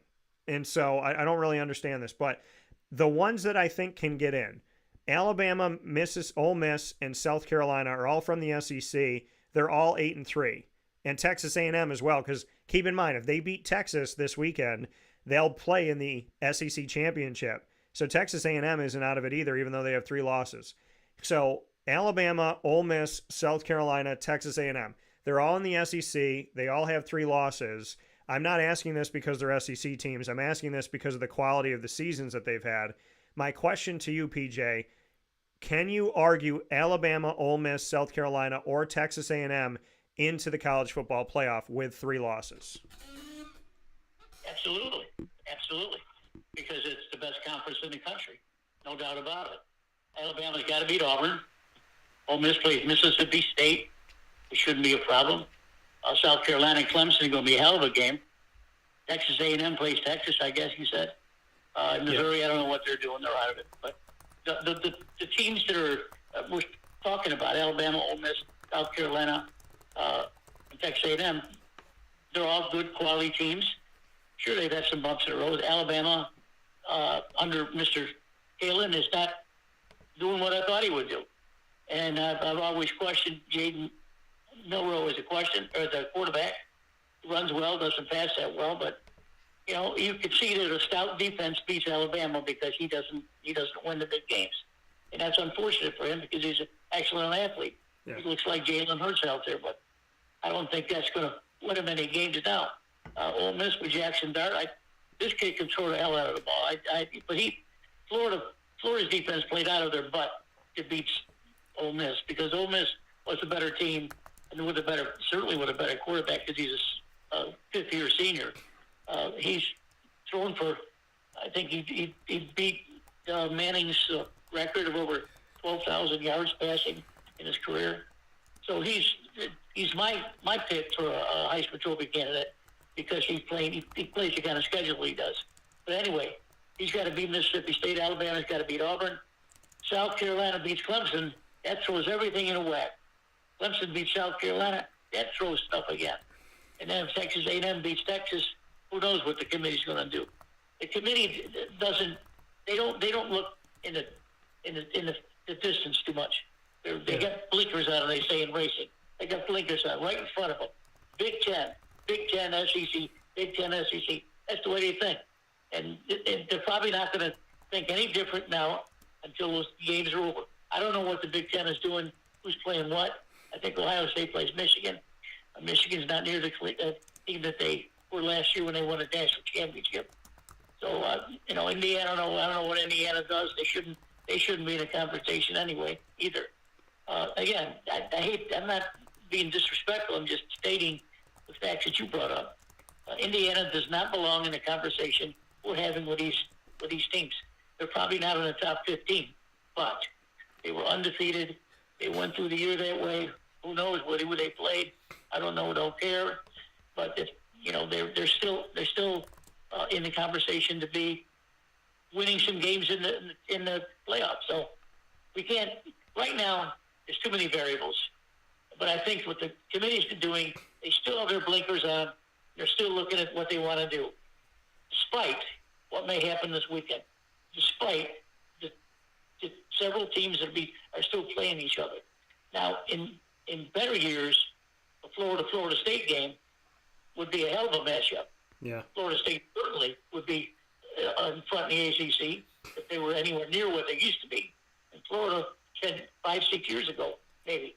But both of those teams are out, and those teams are not in any conversation at all anyway, unless you're a Gator or a Knoll. So there's a lot to be said, a lot of football to be played, and let the committee with their blinkers on try to figure it out. Yeah, and we look at the Big Ten this year, and how many teams are 6-5? Washington, Michigan, Minnesota, USC, Nebraska, all 6-5. Wisconsin's 5-6, Rutgers 6-5, Michigan State's 5-6, UCLA, Northwestern, and Maryland are 4-7. Purdue's 1-10. So they talk about this. It's such a terrific conference, and the conference is so good, and the Americans unranked teams are not as good as the Big Ten's unranked teams. So the Big Ten's unranked teams, you look at these schedules and you say, okay, besides, and look at Indiana's schedule. These are their wins. FIU unranked, Western Illinois unranked, UCLA unranked, Charlotte, who was in the basement. They weren't playing that well. They haven't had a football team that long. Last year wasn't good. They're playing better this year. So they beat Charlotte, unranked, Maryland, unranked, Northwestern, unranked, Nebraska, unranked, Washington, unranked, Michigan State, unranked, Michigan, unranked.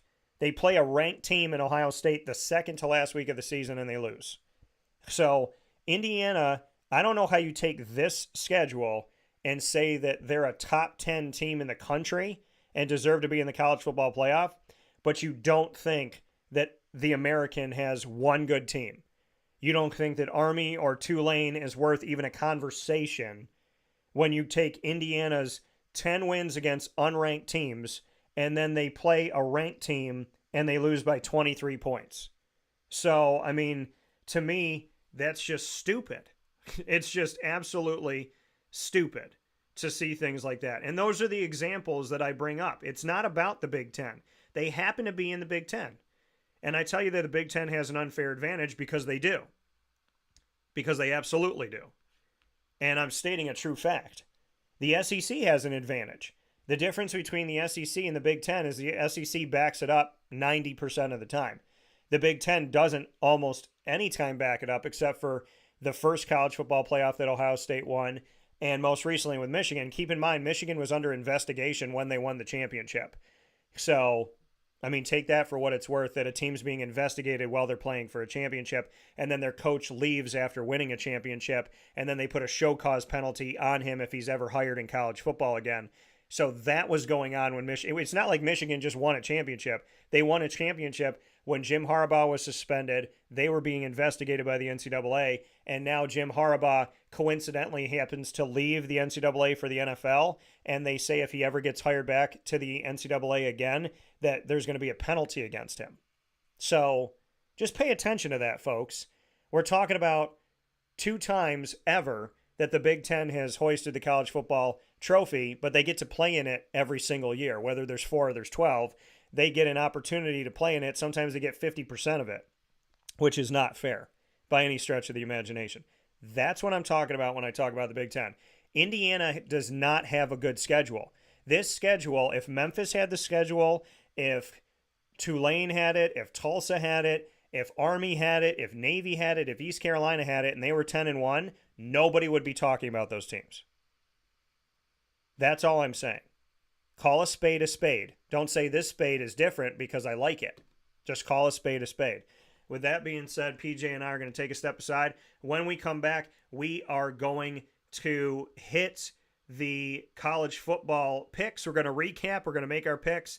We're going to talk about all these games that have implications this week. PJ, this is absolutely insane. Jerry said Army deserves a shot, and I agree. BYU, Colorado, Arizona State, Iowa State, Clemson, Miami, South Carolina, Alabama, Texas, Texas A&M, Ole Miss, all of those teams could still get in the college football playoff. That's how crazy it is. So for those of you that thought an expanded playoff would mean the regular season didn't matter, y'all were wrong about that. We'll take a step aside for a fast break. PJ and I will be back. College football and the NFL right after this. Hi, this is Amy from Mother's Cupboard, home of the Whole Frittata. We are open daily 6 a.m. to 1:30 p.m. For takeout orders, call 315-432-0942 and tune in to Wake Up Call with Dan Tortora for our monthly food challenge and try our Wake Up Call signature menu item available 7 days a week. Here at Mother's Cupboard, we are Central New York, and it's our honor to serve you. Ma and Pa's Kettle Corn and Popcorn Factory remind us that every day is worth celebrating at 201 7th North Street in Liverpool, New York. Open Monday through Saturday in-store and always online at maandpaspopcorn.com. Serving our Central New York community and beyond, order anywhere, anytime at maandpaspopcorn.com. Stop in to get a tin at Ma and Pa's on 201 7th North Street in Liverpool, New York to get your half-price refills for the rest of your life. Come to Ma and Pa's for your holiday gift giving for family, friends, employees, and clients. And remember, for fundraising and events, to call 315-450-6272. That's 315-450-6272. Ma and Pa's Kettle Corn and Popcorn Factory. How corny are you? This is Jimmer Sikowski, owner-operator of Chick-fil-A Cicero, 7916 Brewerton Road in Cicero, right in front of the Home Depot. I had a deep feeling that God wanted me to do something bigger with my life and to help people, help others. I kept putting Chick-fil-A in my life, and I realized as I was going through the franchise selection process that positively impacting the lives of others was really core to what we do here at Chick-fil-A. First of all, it starts with the food. The food is brought in fresh daily, and we bring in local produce. We prepare to order in the kitchen. We hand bread our chicken. We hand spin our milkshakes. It's great food. It doesn't taste like fast food. I think the second thing is the way people feel when they come in a Chick-fil-A restaurant. It's different. We try to treat people with intentional kindness here, which is very different and deeper than good customer service. And so I think it feels remarkable for most people to come in a Chick-fil-A restaurant. And then lastly, the impact that we try to have in the community is very different. It's a big part of the expectation of every operator of a Chick-fil-A restaurant is that they're actively engaged in their community, they're a leader in the community, and they're making a difference. When they realize that what we're striving to do is to shine a little light in their life, that's a very, very different experience than you will have in any other quick service restaurant. And it's that remarkable experience that I think people will emotionally connect with. And a welcome back here to Wake Up Call with Dan Tortora, where sports truly meets that thing called life. Appreciate you being here during Thanksgiving week. Hope you're getting excited to spend some time with those that you love so very much. And with that being said, I am here with one that I love so very much, and that is PJ. PJ, another dad to me in this world. And, of course, my co-host on Thursdays. We're a day early because of the holiday. We're going to go to our college football week 13, and PJ and I are going to take a look at how we fared in college football week 13. So we're going to go back to our picks here and take a look at these picks. So with that being said, I'm going to go ahead and bring up the board here in the studio and show you here on Facebook.com/WakeUpCallDT and on YouTube.com/WakeUpCallDT what it looks like. Those of you on Podbean listening on internet streaming radio, I will describe this all to you so you will be a part of the action just like everyone else as always. So with that being said, college football week 13, we'll look at PJ's picks and my picks. They're up on your board right now. Well, PJ was smart because he's been go Gatoring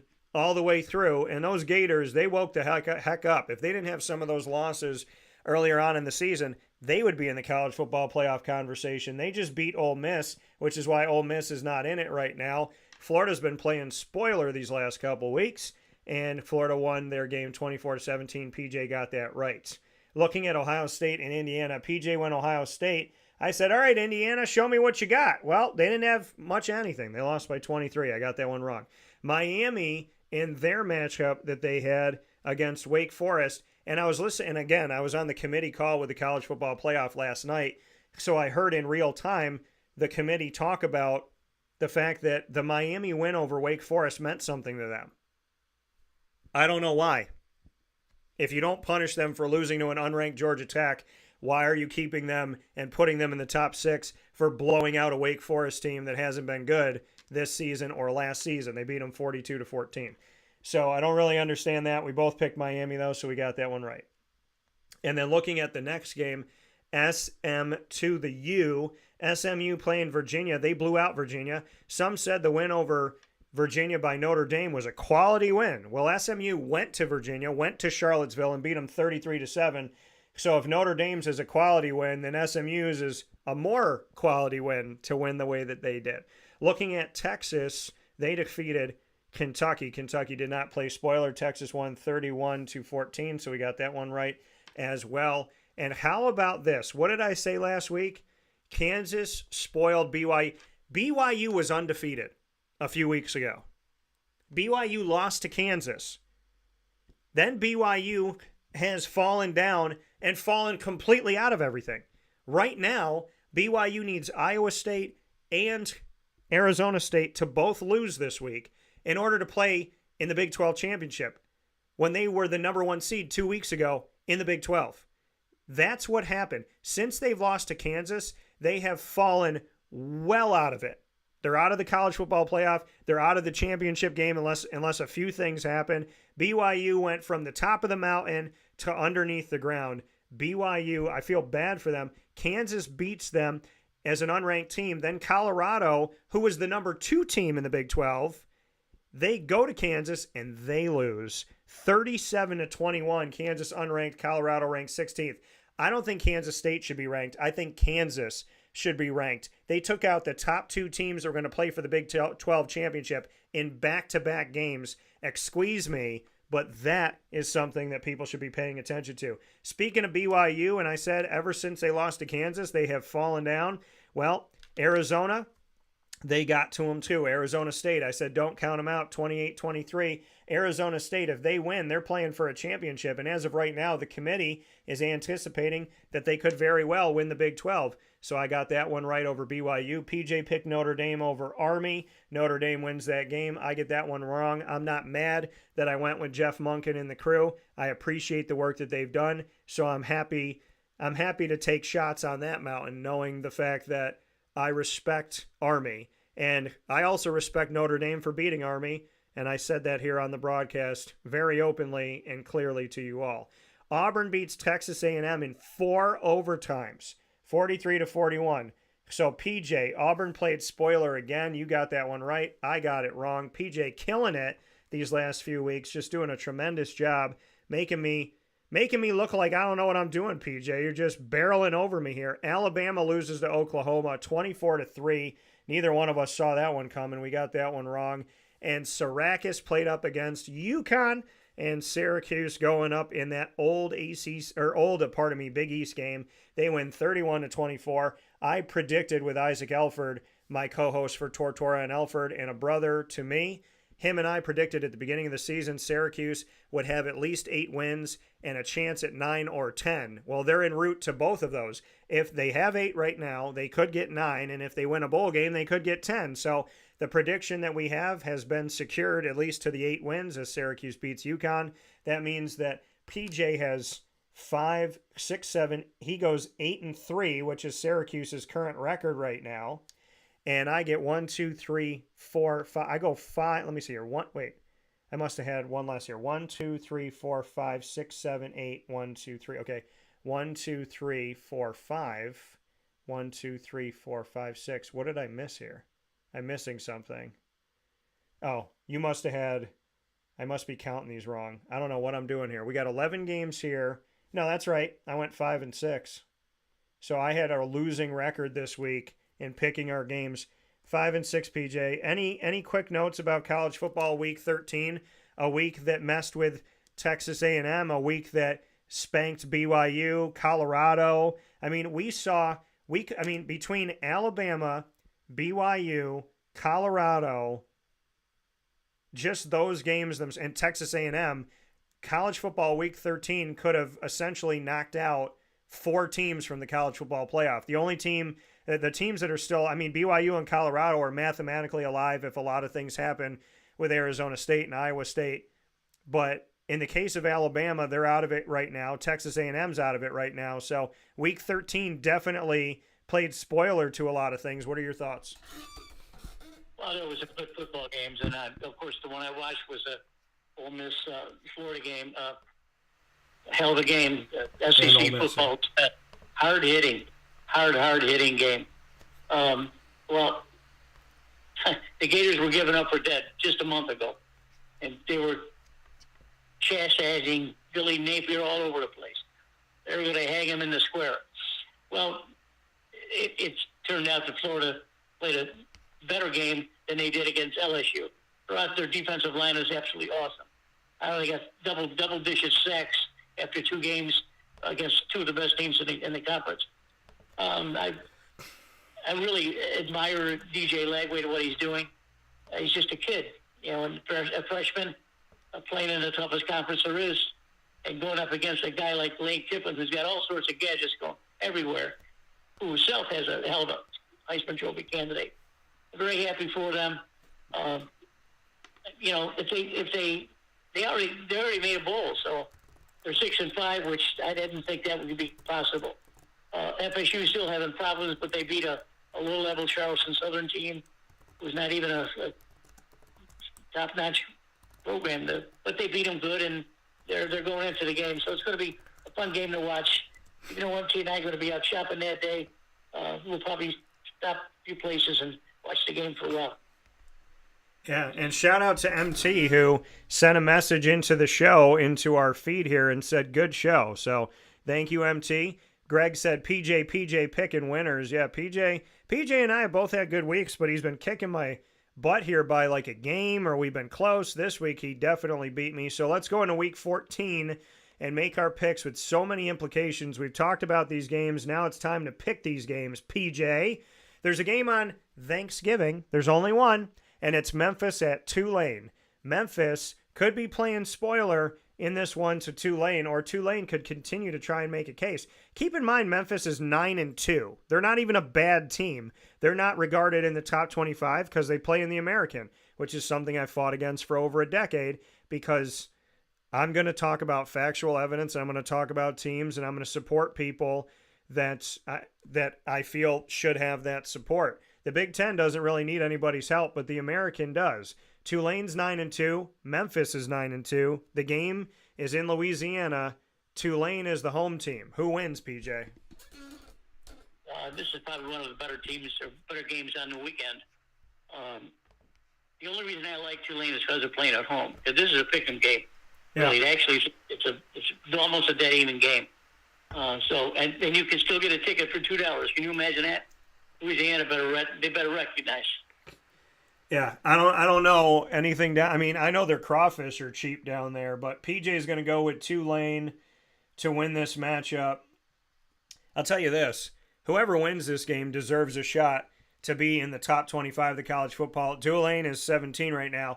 Memphis should be in it if they win it, but I think that either one of these teams should have a shot. Now, Tulane needs to win this game to keep their case going.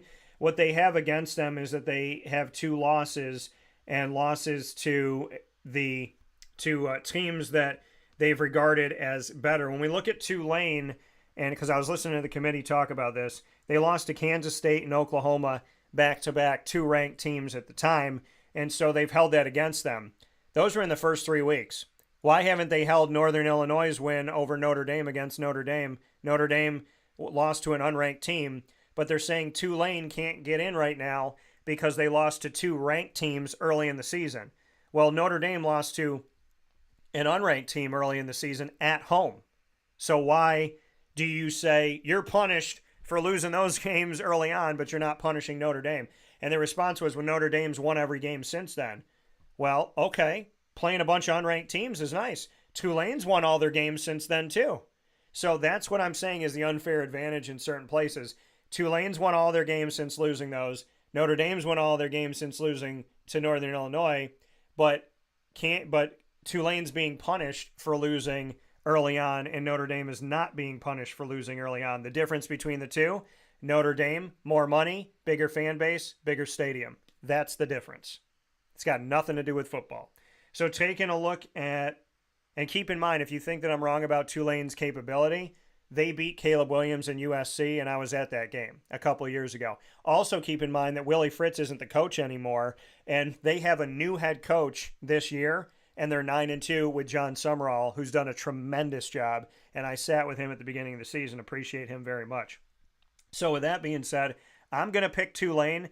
Tulane has to win this. If they don't, it's going to blow up a bunch of stuff, because then Army's going to be playing Tulane in the AAC championship, and it's not going to matter for Tulane because they're going to have 3 losses.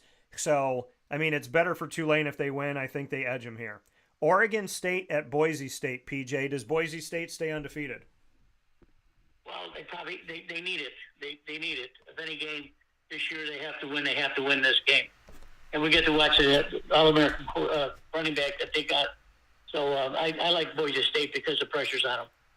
Yeah, I'm going to go with Boise State as well. Talking with the committee, they said, he seems to be a little bit banged up and having some injuries, but they like that he's playing through them. And I thought that was interesting that was said, since when Jordan Travis went down with a season-ending injury, they punished Florida State. So they do pay attention to guys being healthy, which I thought was kind of intriguing there.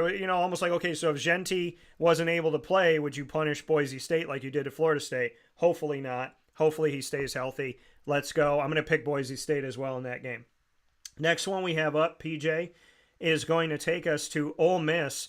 Mississippi State, Ole Miss. Ole Miss is a 3-loss team. They got some quality wins. They beat Georgia, but now they're trying to stay in it. After losing most recently to Florida, the committee has not really given them a ton of love. They got some love. They're not going to play for the SEC championship. So Ole Miss, Mississippi, what do you got?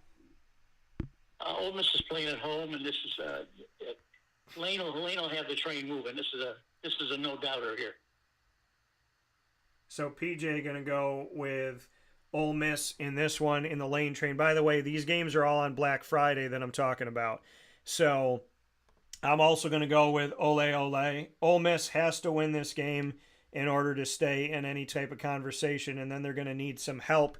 They are just behind Alabama in the rankings here. So next game that we have up, PJ, which is also going to be on a Friday. A lot of Friday games, a lot of Black Friday, and of course there's one Thanksgiving game that we talked about. The other one I want to ask you is Georgia Tech at Georgia. We know Georgia has stumbled a little bit this season, but they're very much in the talks for the college football playoff. Georgia Tech just potentially spoiled Miami.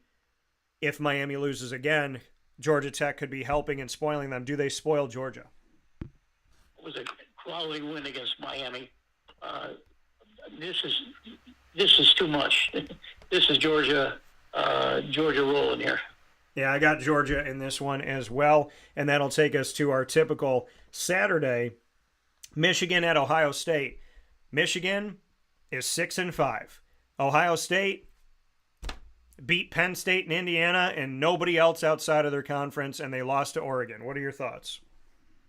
I like Ohio State. I think that they have a lot to play for, and even though this is supposed to be a good game at the end of the year, it's not going to be a good game. Yeah, I mean, I got to go with Ohio State in this one as well. I don't see Michigan winning this game. If Michigan wins this game, then Ohio State should fall out of contention or at least fall to the bottom of it. They won't because they're protected, mark my words, but Ohio State losing this game would be a travesty, yet they would still find a way to argue them in because Ohio State is a protected team. I'm going to go with Ohio State to win this game. Tennessee at Vanderbilt. Tennessee's hanging on by a thread. Does Vandy get another quality win and knock another team out? Upset special from PJ here. Upset special.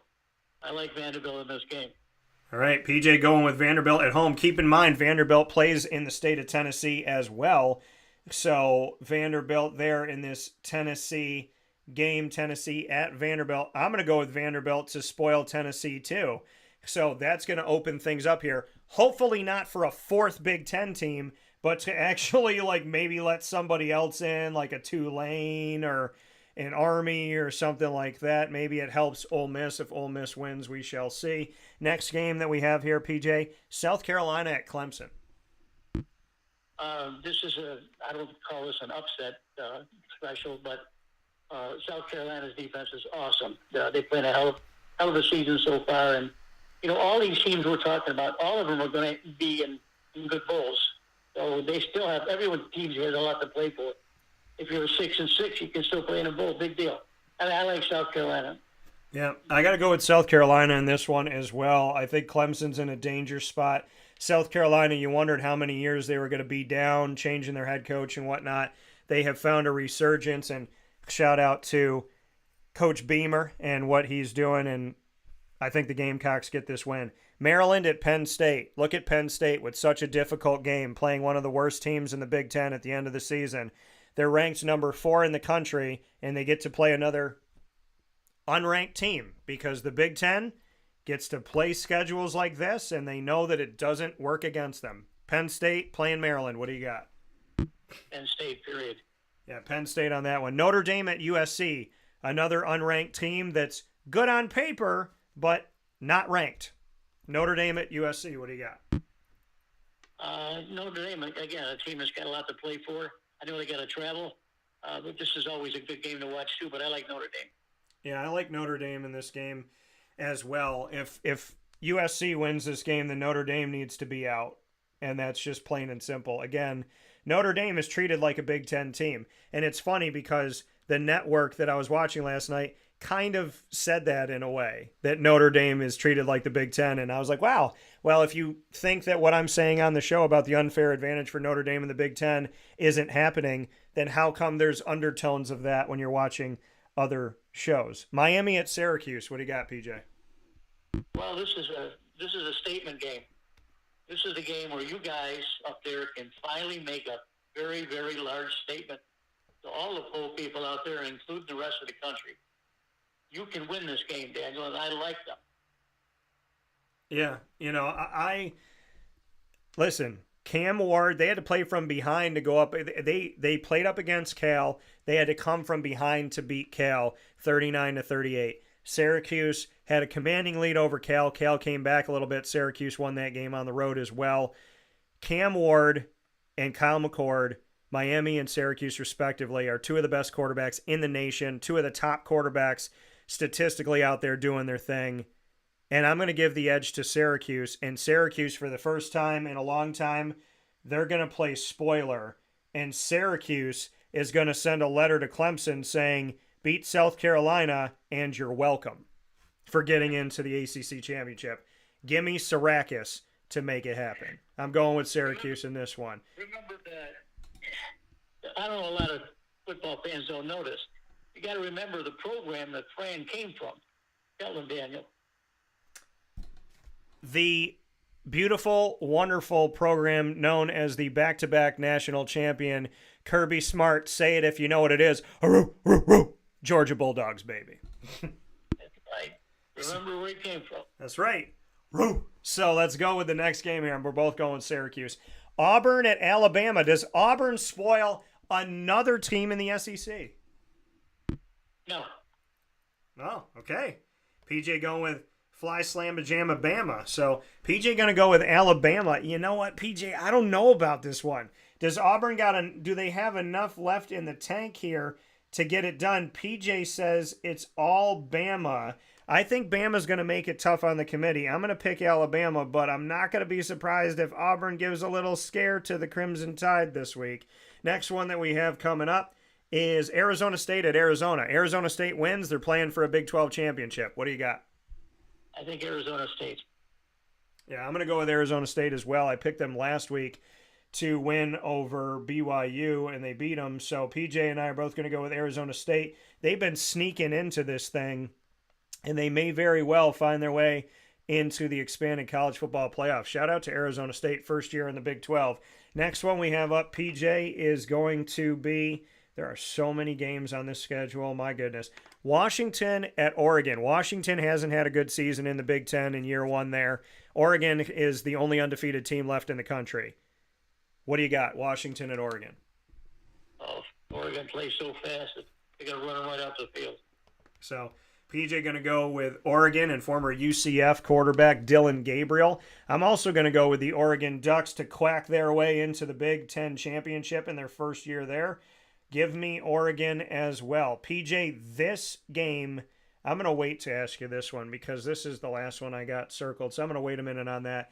Kansas State at Iowa State. Kansas State consistently loses and stays in the college football playoff rankings. Iowa State, if they win, are playing for a championship after they were ranked higher this season and fell out of favor. What do you got? I had to do my research on a couple of these teams because I don't follow them at all. I was very impressed with Iowa State. I like them in this game. Yeah, Iowa State, listen, Kansas State is they could play spoiler, but they've been spoiled. I got to know what you got to do to keep losing and stay in the rankings because just like Fran Brown said in his press conference to start this week against Miami, he said, I don't know enough about the rankings, but I got to do my research because I don't understand what it takes to be ranked anymore. And I feel exactly that way when they're ranking Kansas State. Then, and again, no offense to Kansas State. Looking at this season specifically, I think their fans should be surprised that they're still ranked. PJ, Florida at Florida State. What do you got? Well, this is a big game, obviously. Unfortunately, both teams are not anywhere near where they should be, especially in the nation's eyes. One thing that's happened to Florida since they beat LSU and Ole Miss is that they've absolutely soared in the recruit rankings. They've gone from 45 to 17. They've flipped 4 players in the last 2 days, and 2 of them came from FSU, 1 from Cincinnati and 1 from Southern Cal, and 2 from Florida State. So Florida State's really going to be get their hackles up for this one. Not only are they losing big this year, they're losing recruits too. But Florida should be able to handle them all right. Yeah, I got to go with Florida in this matchup. They've been playing so well against the SEC here. Basically, Scott Strickland should have put out the message earlier on the season that he was keeping Billy Napier. Ever since he said that, Florida's been winning. So I'm going to go with the Gators in this one to win against Florida State. Florida State being played in Tallahassee this year. And PJ, last 2 games. Oh my gosh, Indiana, not playing for a Big Ten championship, doesn't have a single win against a ranked opponent, and they get to play Purdue, the only team that has not won a game in the conference in the Big Ten this year. Indiana at Purdue, wow, was this set up? How do you feel about it, PJ? I don't care. Indy, of course. Yeah, we're going with Indiana. And the last game, which I think is the biggest game of this week, arguably, Texas at Texas Tech. Or pardon me, Texas at Texas A&M. This is going to be a hell of a game. I'm not sure that Ewers is as strong a quarterback as he was last year before he got hurt, but Texas A&M is going to throw some stuff at him. This is another upset special for me. I like Texas A&M. PJ saying Texas A&M, which will throw a monkey wrench in everything and send Texas A&M to, believe it or not, the SEC championship game. I'm going to go with Texas in this. They got 2 starting quarterbacks, in my opinion, so that are capable. So I'm going to go ahead and go with Texas in this matchup. PJ and I got just a few more minutes together, so I'm going to go and send us immediately to the NFL. And so as we get ready for that, let me go over here to our NFL board and take a look at how we did last week. So here's our NFL picks for last week, and then we'll make our picks for this week.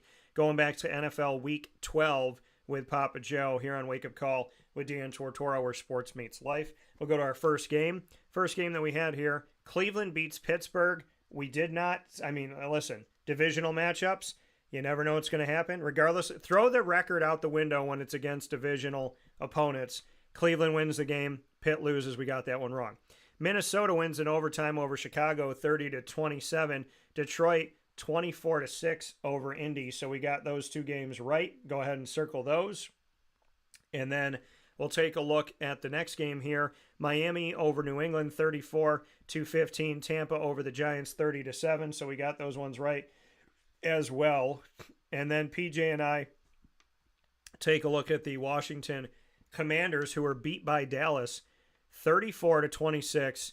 That made no sense. This past week was a week that didn't make a lot of sense. Washington getting a victory.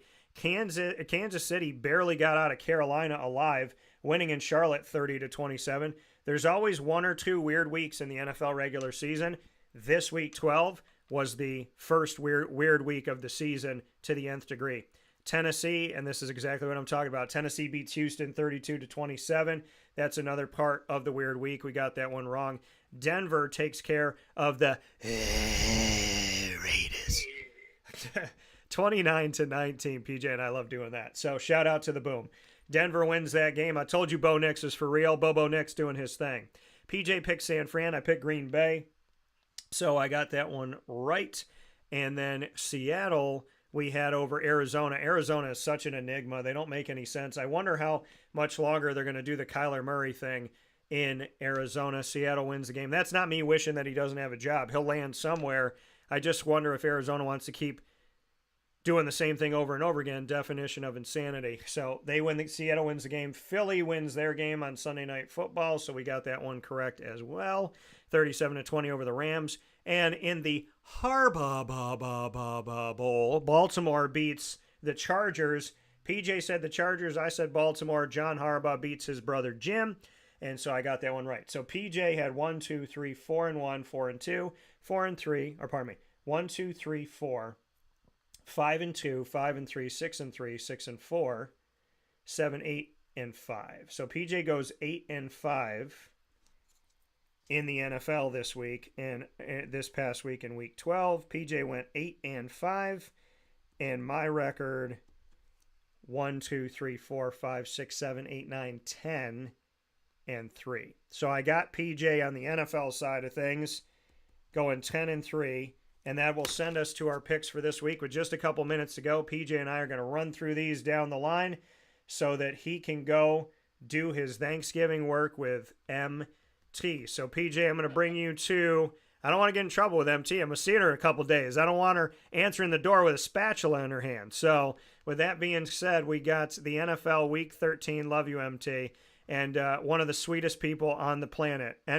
if you can find an MT in your life, which is very, very difficult to find, I've only found one in 39 years. If you can find an MT, you hold on for dear life. PJ knows that. So with that being said, we're going to go into our next thing here, which is our NFL predictions for Week 13. PJ, 3 games on Turkey Day. Chicago at Detroit. What do you got for me? Detroit, easily.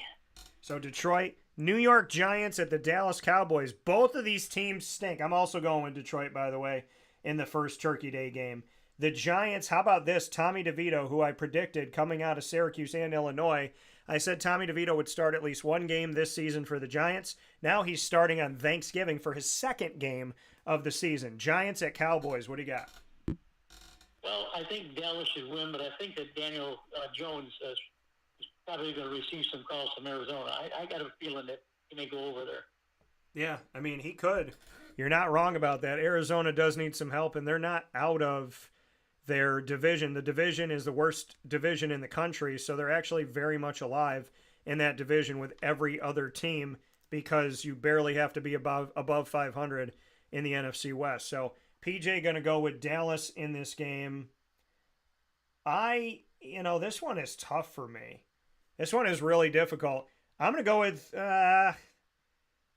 oh boy, I don't know where I want to go with this one. I'm going to go ahead and go with Dallas, but I hope Tommy DeVito has an amazing time. How many quarterbacks get to play in the NFL and how many get to play on Thanksgiving Day? Shout out to the DeVito family. I'll go with Dallas, though. Miami at Green Bay. All depends on the weather, but I like Miami. PJ going Miami in this one. They are definitely better with Tua. We all know that. And Green Bay has been really good as well. PJ is going to go with Miami, and I am going to go with Green Bay in this game. So I've gone against both Miamis this week, but I love you, Miami. You know that. So Green Bay, going Green Bay. Friday during the day, I should say, 3 p.m. Eastern time, Black Friday football, college football all day, and we also have the NFL, the Raiders, going up against the Chiefs in Kansas City. What do you got? The Boomer versus Kansas City. Yep. Gardner Minshew was hurt. Unfortunately, he broke something. I don't know what he broke, but he broke something. Kansas City should roll here. Pat Mahomes finally gets an easy game to play, I think. Yeah, I do it all for my Mahomies. So I'm going to go with Kansas City in this one and pick them to win the game. The Raiders have not been a good team at all. And when it comes to Pirates, they're supposed to be the one doing the rating, but I think Kansas City's going to plunder Las Vegas this week. Next one we got up, the Chargers at the Falcons. I like the Chargers. Yeah, I like the Chargers too. I think the Falcons, they definitely have the talent, but it looked good at the beginning of the season. It doesn't look good now. LA looks different here. LA looks like they're getting better, and their rookie wide receiver, Ladd McConkey, is doing a terrific job. I'm happy that I drafted him. Going with the Chargers. Pittsburgh at Cincinnati. I don't know. I think Mike Tomlin still messing around with his quarterback situation over there. I can't get a good read about what the hell he's doing. But anyway, Joe Burrow rolls in this game. Yeah, Pittsburgh, they got a good record. They're leading the NFC North just barely above Baltimore. So, I mean, they're doing well. This game's in Cincinnati. I don't trust Cincinnati, though. Their offense, again, they got a bunch of talent, but they're not really putting it together. So I'm going to pick Pittsburgh, and we'll see if I stay with Pittsburgh after this week because I've gone against them, and I've gotten it wrong. Now I'm going to go with them and see how things go. Arizona at Minnesota. Minnesota. Same for me, Minnesota. To me, that's an easier pick. Indianapolis at New England. Ouch. Indianapolis. Yeah, I got to go with Indy in this one as well. New England, they're trying to get better. They're trying to improve themselves. Drake May for the future could be. I'm happy that some good things are happening, but I just don't see enough from this offense in fantasy or reality, and I got to go with Indianapolis in the game. So I'm going to go ahead and go with Indy here. Next game we got up is Seattle at the Jets. So much drama in New York. Everywhere Rodgers goes, he's got drama. Yep. But I don't even know if he's going to finish the rest of the year out the way he talks and the way they talk. But I do believe they have enough to beat Seattle. All right, so PJ going with the New York Jets at home at MetLife Stadium. I'm going with Seattle. I think this is going to be a low-scoring 16 to something, 13 to 3. I'm going to go with Seattle for the victory in this one. Kind of like what they did to Arizona. Tennessee at Washington. Washington lost to a bad team last week. Tennessee beat a good team last week. What happens now? I think I like Washington. Tennessee played over their head last week. Yeah. Washington is a good team. Yeah, and Jerry says, he's a Commander fan. He says Washington's rebuilding. I don't think they're rebuilding, Jerry. I honestly think that this is a sign of some good things to come. And I think Washington, who's, putting themselves at the top of the NFC East, I think Washington will be all right this week. Houston at Jacksonville. How in the hell am I supposed to look at this game? I feel confident about what's going on. Exactly. Didn't even bash Jacksonville this week because there's nothing good coming out of Jacksonville. No good news at all. No Trevor Lawrence news. No Patterson news. Nothing. No good news coming out at all. I'm still going to stay with Jacksonville because I'm just a loyal fan, so I'm going to stay with it. Yeah, PJ's going to go with Jacksonville. I'm going to go with Houston in this one. Houston trying to bounce back from their loss to Tennessee. Can't afford to have another loss in the division. I'm going to go with Houston in the matchup. I don't see anything good coming out of Jacksonville lately. Rams at Saints. The Rams. Yeah, the Saints have been all over the place. They haven't been themselves since the first 2 weeks. I'm going to go with the Rams as well. They got Puka. They got Cooper Kupp. Kyron Williams out of Notre Dame. He's probably the best player out of Notre Dame besides Zach Martin in recent history in the NFL. So shout out to Kyron Williams and the Fighting Irish and what he's doing in the NFL. Rams finally found a starting running back. The Bucks at the Panthers. Baker show. Yeah, this is the week that I said play Baker Mayfield in fantasy. I'm going with Tampa over Carolina on the road as well. So I'm going to go ahead and put that on the board for PJ and I. Next game we got up, Philadelphia at Baltimore. Game of the week. I saw that a couple of trains moving last night with Baltimore and with Lamar Jackson and Derrick Henry. Gosh, those guys could move. Derrick has to me, if you run a defensive back field, if you're a cornerback and you're 6'1", 200 pounds, and just see this guy rolling to you, I'm not sure I'd go down and try to tackle him, but he's just a beast. It seems like he's better than when he was at Tennessee, so I'm not sure it tells me what Coach Rabel's about, but I like Baltimore. Yeah, I got to ride with Baltimore. I know Philadelphia has gotten better as time's gone on, but I think Baltimore overall is the better team right now. And so I'm going to go with the Baltimore Ravens to keep on winning. And it's hard to win on the West Coast, too, and they did that this past week. Next game that we have up, PJ is going to take us to Sunday Night Football, San Francisco at Buffalo. San Francisco's missing a lot of parts. Murray's not playing, Bosa's not playing, so I don't think they have enough to beat Buffalo if they were healthy. CMC is doing what he can, but they're targeting him. So Buffalo should roll. Again, it depends on the weather.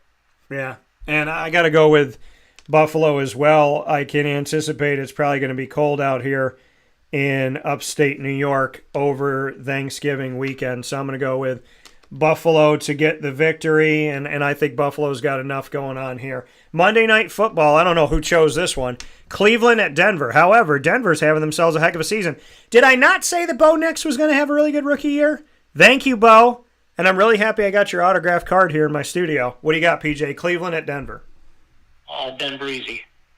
I got Denver in this one, too. Usually when you pick against Cleveland and you think it's going to be easy, they end up winning just like they did against Pittsburgh. But I'm going to go with the Broncos. Not a big fan of Sean Payton, but I am a big fan of Bo Nix and some of the other guys out there. So with that being said, PJ and I are finished here with coming to you a day early. PJ, I know you got work to do. Please apologize to MT that I took 7 extra minutes. I hope you have a beautiful, wonderful Thanksgiving, and I will see you all in just a few days in my second home of Florida. I love you all. All right, see you on Monday. See you. Bye-bye. See you. That coming from PJ on Wake Up Call with Dan Tortora, where sports truly meets that thing called life. That's your board that we got up here. I'm going to go ahead and take a picture of this so that we can save it as we always do, we go back and look at it, because here on Wake Up Call with Dan Tortora, we stay people of our word. It doesn't mean that things can't change, right? It doesn't mean that you can't evolve and say, okay, well, I think this now, I was wrong about this, or, I've watched more of this, just like with Jaden Daniels. I didn't watch Jaden Daniels in college. So I finally went back and I was watching film and I was like, you know what? He does a lot out there. Like, I need to really assess this. And that's what made me say that I thought he was going to be the best quarterback of this 2024 class. And he has been. But I had to go watch and educate myself. So it's not that opinions can't evolve on the broadcast. And, predictions that we make are predictions that we make. So happy to be here. Jerry said, great segment. I love it. Thank you, Jerry. We're going to take a step aside and wrap up Wake Up Call right before Turkey Day, right after this on Wake Up Call with Dan Tortora around the country and the world. Very happy to be here with you and so grateful to spend time together. It's one of the things I'm most thankful for, is being able to do what I love and love what I do. We'll be back after this. Hi, this is Amy from Mother's Cupboard, home of the whole frittata. We are open daily 6 a.m. to 1:30 p.m. For takeout orders, call 315-432-0942 and tune in to Wake Up Call with Dan Tortora for our monthly food challenge and try our Wake Up Call signature menu item available 7 days a week. Here at Mother's Cupboard, we are Central New York, and it's our honor to serve you.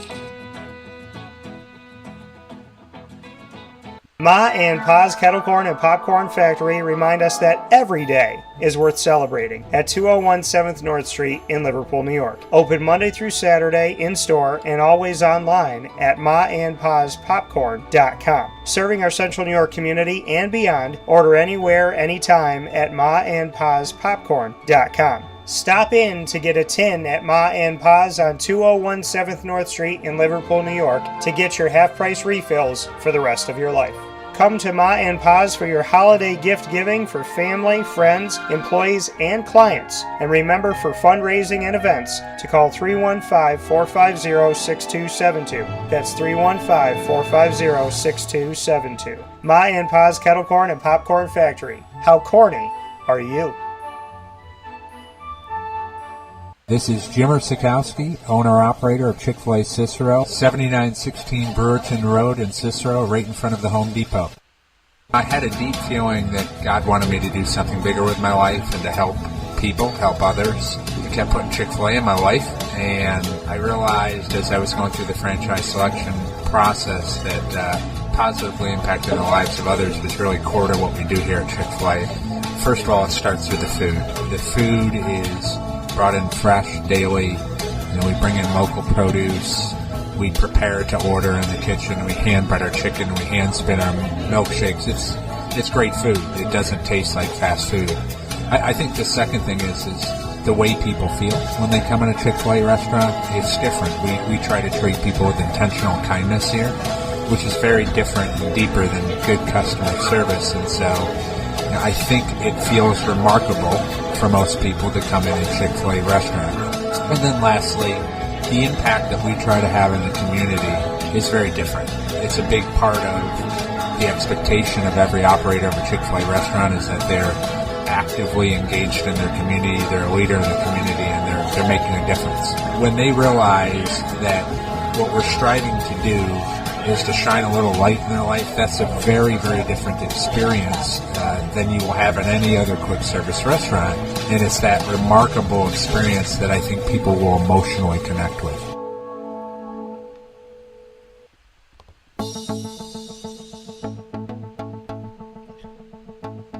Avicoli's, located on the corner of Route 57 and Wetzel Road in Liverpool, New York, has been your trusted neighbor for decades. Located just steps from Liverpool High School, we're happy to have the Liverpool Warriors on-site, on-location broadcast at Avicoli's through Wake Up Call with Dan Tortora every single month, featuring student athletes, coaches, and administration throughout the year from Liverpool High School. Head out to Avicoli's today on the corner of Route 57 and Wetzel Road in Liverpool, New York, open Tuesday Tuesday through Sunday for lunch, dinner, and drinks. We'd love to see you out there. And of course, you can call them at 315-622-5100 for takeout, delivery, and catering. That's 315-622-5100. And also find them on myavicollis.com. That's myavicollis.com.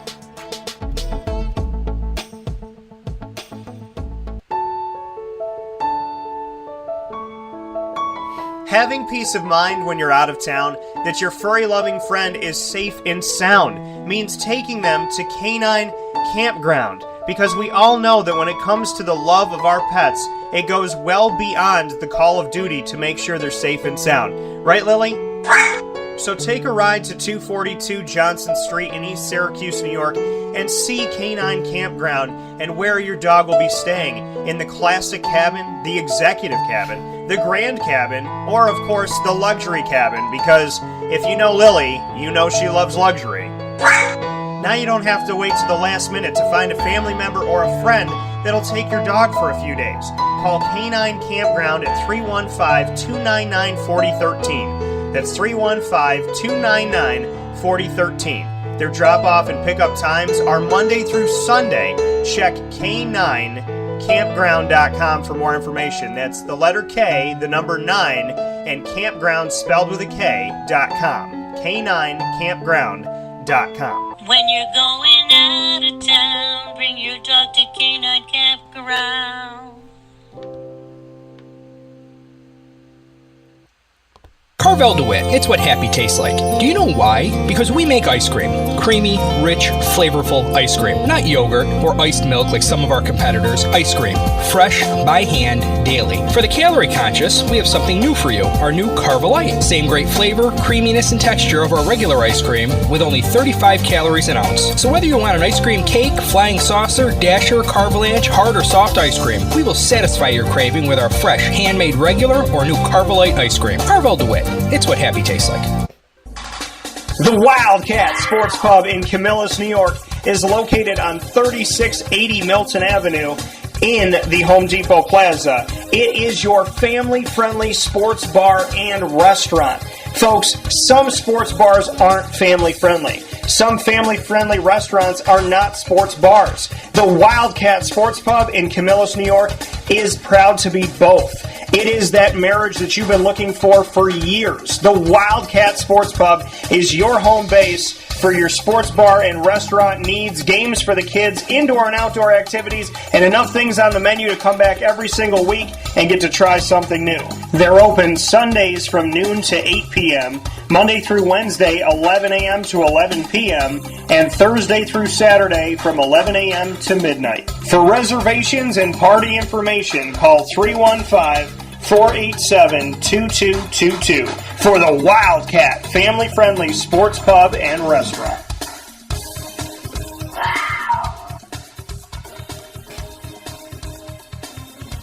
GG Cards and Breaks. Like, comment, subscribe. GG Cards and Breaks coming to you on 639 Delmar Place in Syracuse, New York. Your one-stop sports card and trading card shop. Find them Tuesday through Saturday from 10 a.m. to 6 p.m. and on Sundays from 10 to 5 right off of Teal Ave on 639 Delmar Place in Syracuse, New York. They are an incredible, incredible place to go to. Everything that you need, singles, boxes, packs, as well as graded cards. They have autograph cards. They have wrestling cards, cards from TV shows, one-of-ones, relic cards, rookie patch autos, which are also known as RPAs. They're the only store I know that has every MLB, NBA, and NFL franchise with their own box. And you can go through the box of your favorite team, look for your favorite players. So many awesome things at GG Cards and Breaks. The perfect place to get gifts as we head into the holiday season. So make sure you're going to GG Cards and Breaks, supporting small business, supporting local, supporting our community of Central and Upstate New York, and bringing home some cool stuff for you and for Christmas and Hanukkah and Kwanzaa and all that great stuff. So head out to GG Cards and Breaks today. Let them know that DT sent you. Go and get some cool gifts on 639 Delmar Place in Syracuse, New York. Tuesday through Saturday from 10 to 6 and Sundays from 10 to 5. With that being said, I want to make a quick note here about Ma and Pa's. I'm also going to put it up on my social media, so I want to let you know this. Mon Paz has Black Friday sales going on. So these Black Friday sales are going to be one day, 10 a.m. to 6 p.m. this Friday, 201 Old 7th North Street in Liverpool, New York. Any kettle or savory flavored medium hand-tied bag, 3 bags for $20. 3 for $20 for any kettle, or savory flavored medium hand-tied bag. You can get 3 for $20. You can earn double the loyalty points all day long, so good for your loyalty program. 10% off your already half price tin refill. So 10% off your already half price. So that'll be 60% for your tin refill for just that one day this Black Friday. $5 caramel coated cheese balls, and you can receive a $10 gift card for every $50 you spend. Some exclusions apply. Not valid on corporate, small business orders, wholesale orders, specialty, and bulk orders. So outside of that, you can get $10 for every $50 you spend. So a lot of good stuff going on at Mon Paz Black Friday sale. I'm going to put this up on our social media, so you'll be able to see it today in case you forget any of the things I just said. Big time shout out to Mon Paz and all of our wonderful partners for being a part of the show. Thank you for watching and listening. YouTube.com and Facebook.com, both /WakeUpCallDT, and on WakeUpCallDT.podbean.com worldwide. Thank you to everybody that's watched and listened around the country and the world and outside of the country. Just every single way. Well, all around the world is what that means, Daniel. So I just said it twice. That's okay. It's because I appreciate it. So there's an echo in the room, in the studio. So thank you to everybody that watches and listens is what I'm saying. Amazon Music. So thank you so much to Amazon Music, Audible, iHeartRadio, iTunes, and Apple Podcasts, as well as Player FM, Podbean, Podchaser.com, Podvine, Spotify, TuneIn, and YouTube. All you got to do is search Wake Up Call with Dan Tortora, or one word, Wake Up Call DT. You'll find us.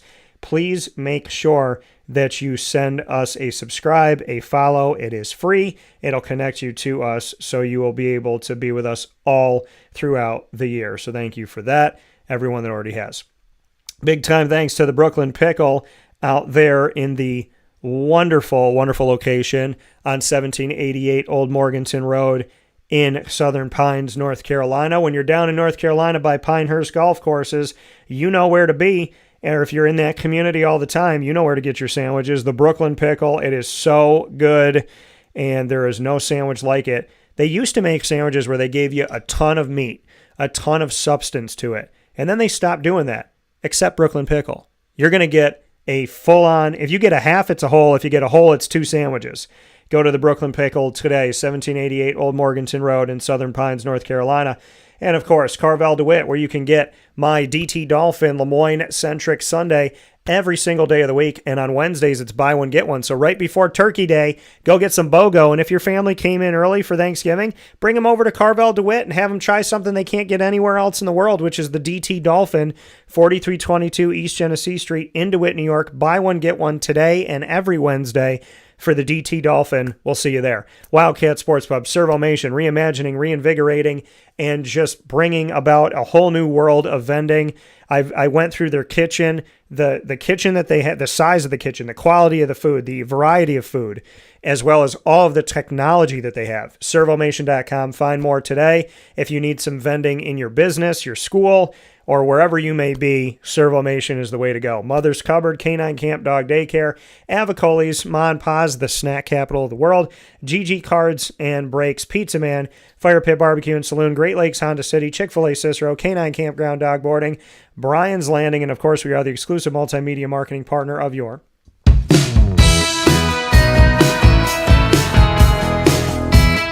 Lemoyne College Dolphins. It's fins up every single month on Wake Up Call with Dan Tortora. Find your Dolphins Wednesdays like today, Wednesdays at 9 a.m. Eastern Time with the Dolphins, student athletes, coaches, administration, future Dolphins, and alumni. Dive into our entire library of over 3 years by going to youtube.com/wakeupcalldt. Click subscribe, hit the notification bell, and find the Lemoyne playlist. The Dolphins are also on wakeupcalldt.com's homepage and underneath the exclusive partners tab. Keep in mind the women's basketball team is going to be playing a tournament in Puerto Rico this Thanksgiving week, so we will definitely be paying attention to that. Nick DePillo and the crew, safe travels and God bless to you all, and we look forward to talking with you all soon. And of course, for more information, go to LeMoyneDolphins.com.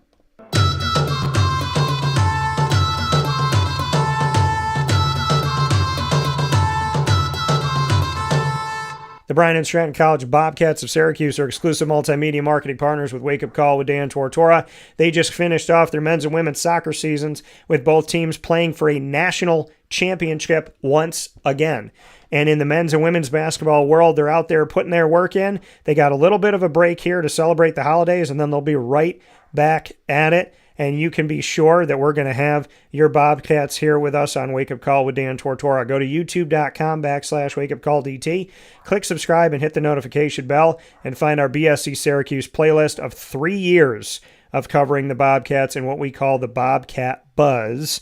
You can also go to wakeupcalldt.com's homepage and underneath the exclusive partners tab to get the Bobcats there as well. For more information, go to syracuse.bscbobcats.com and go Bobcats. Big time shout out to our fearless leader, Nick Dimitrievsky.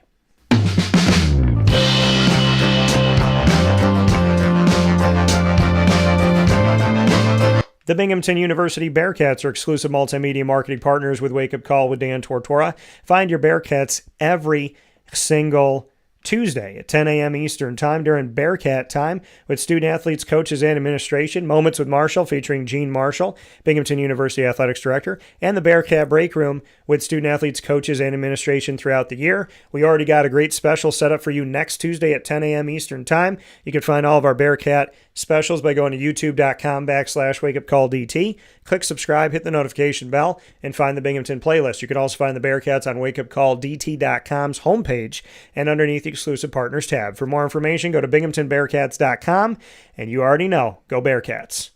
With that being said, big time thanks to Alex Pilieci for joining me from Moyne Swimming and Diving as a true freshman coming from Ottawa, Ontario, Canada. Of course, thanks to Carvel DeWitt for the annoying moment of the week 2 days early. Thank you to Chick-fil-A Cicero for Lead, Learn, Evolve, Adlib, and Deliver, coming to you 2 days early, focusing on the topic Your Voice.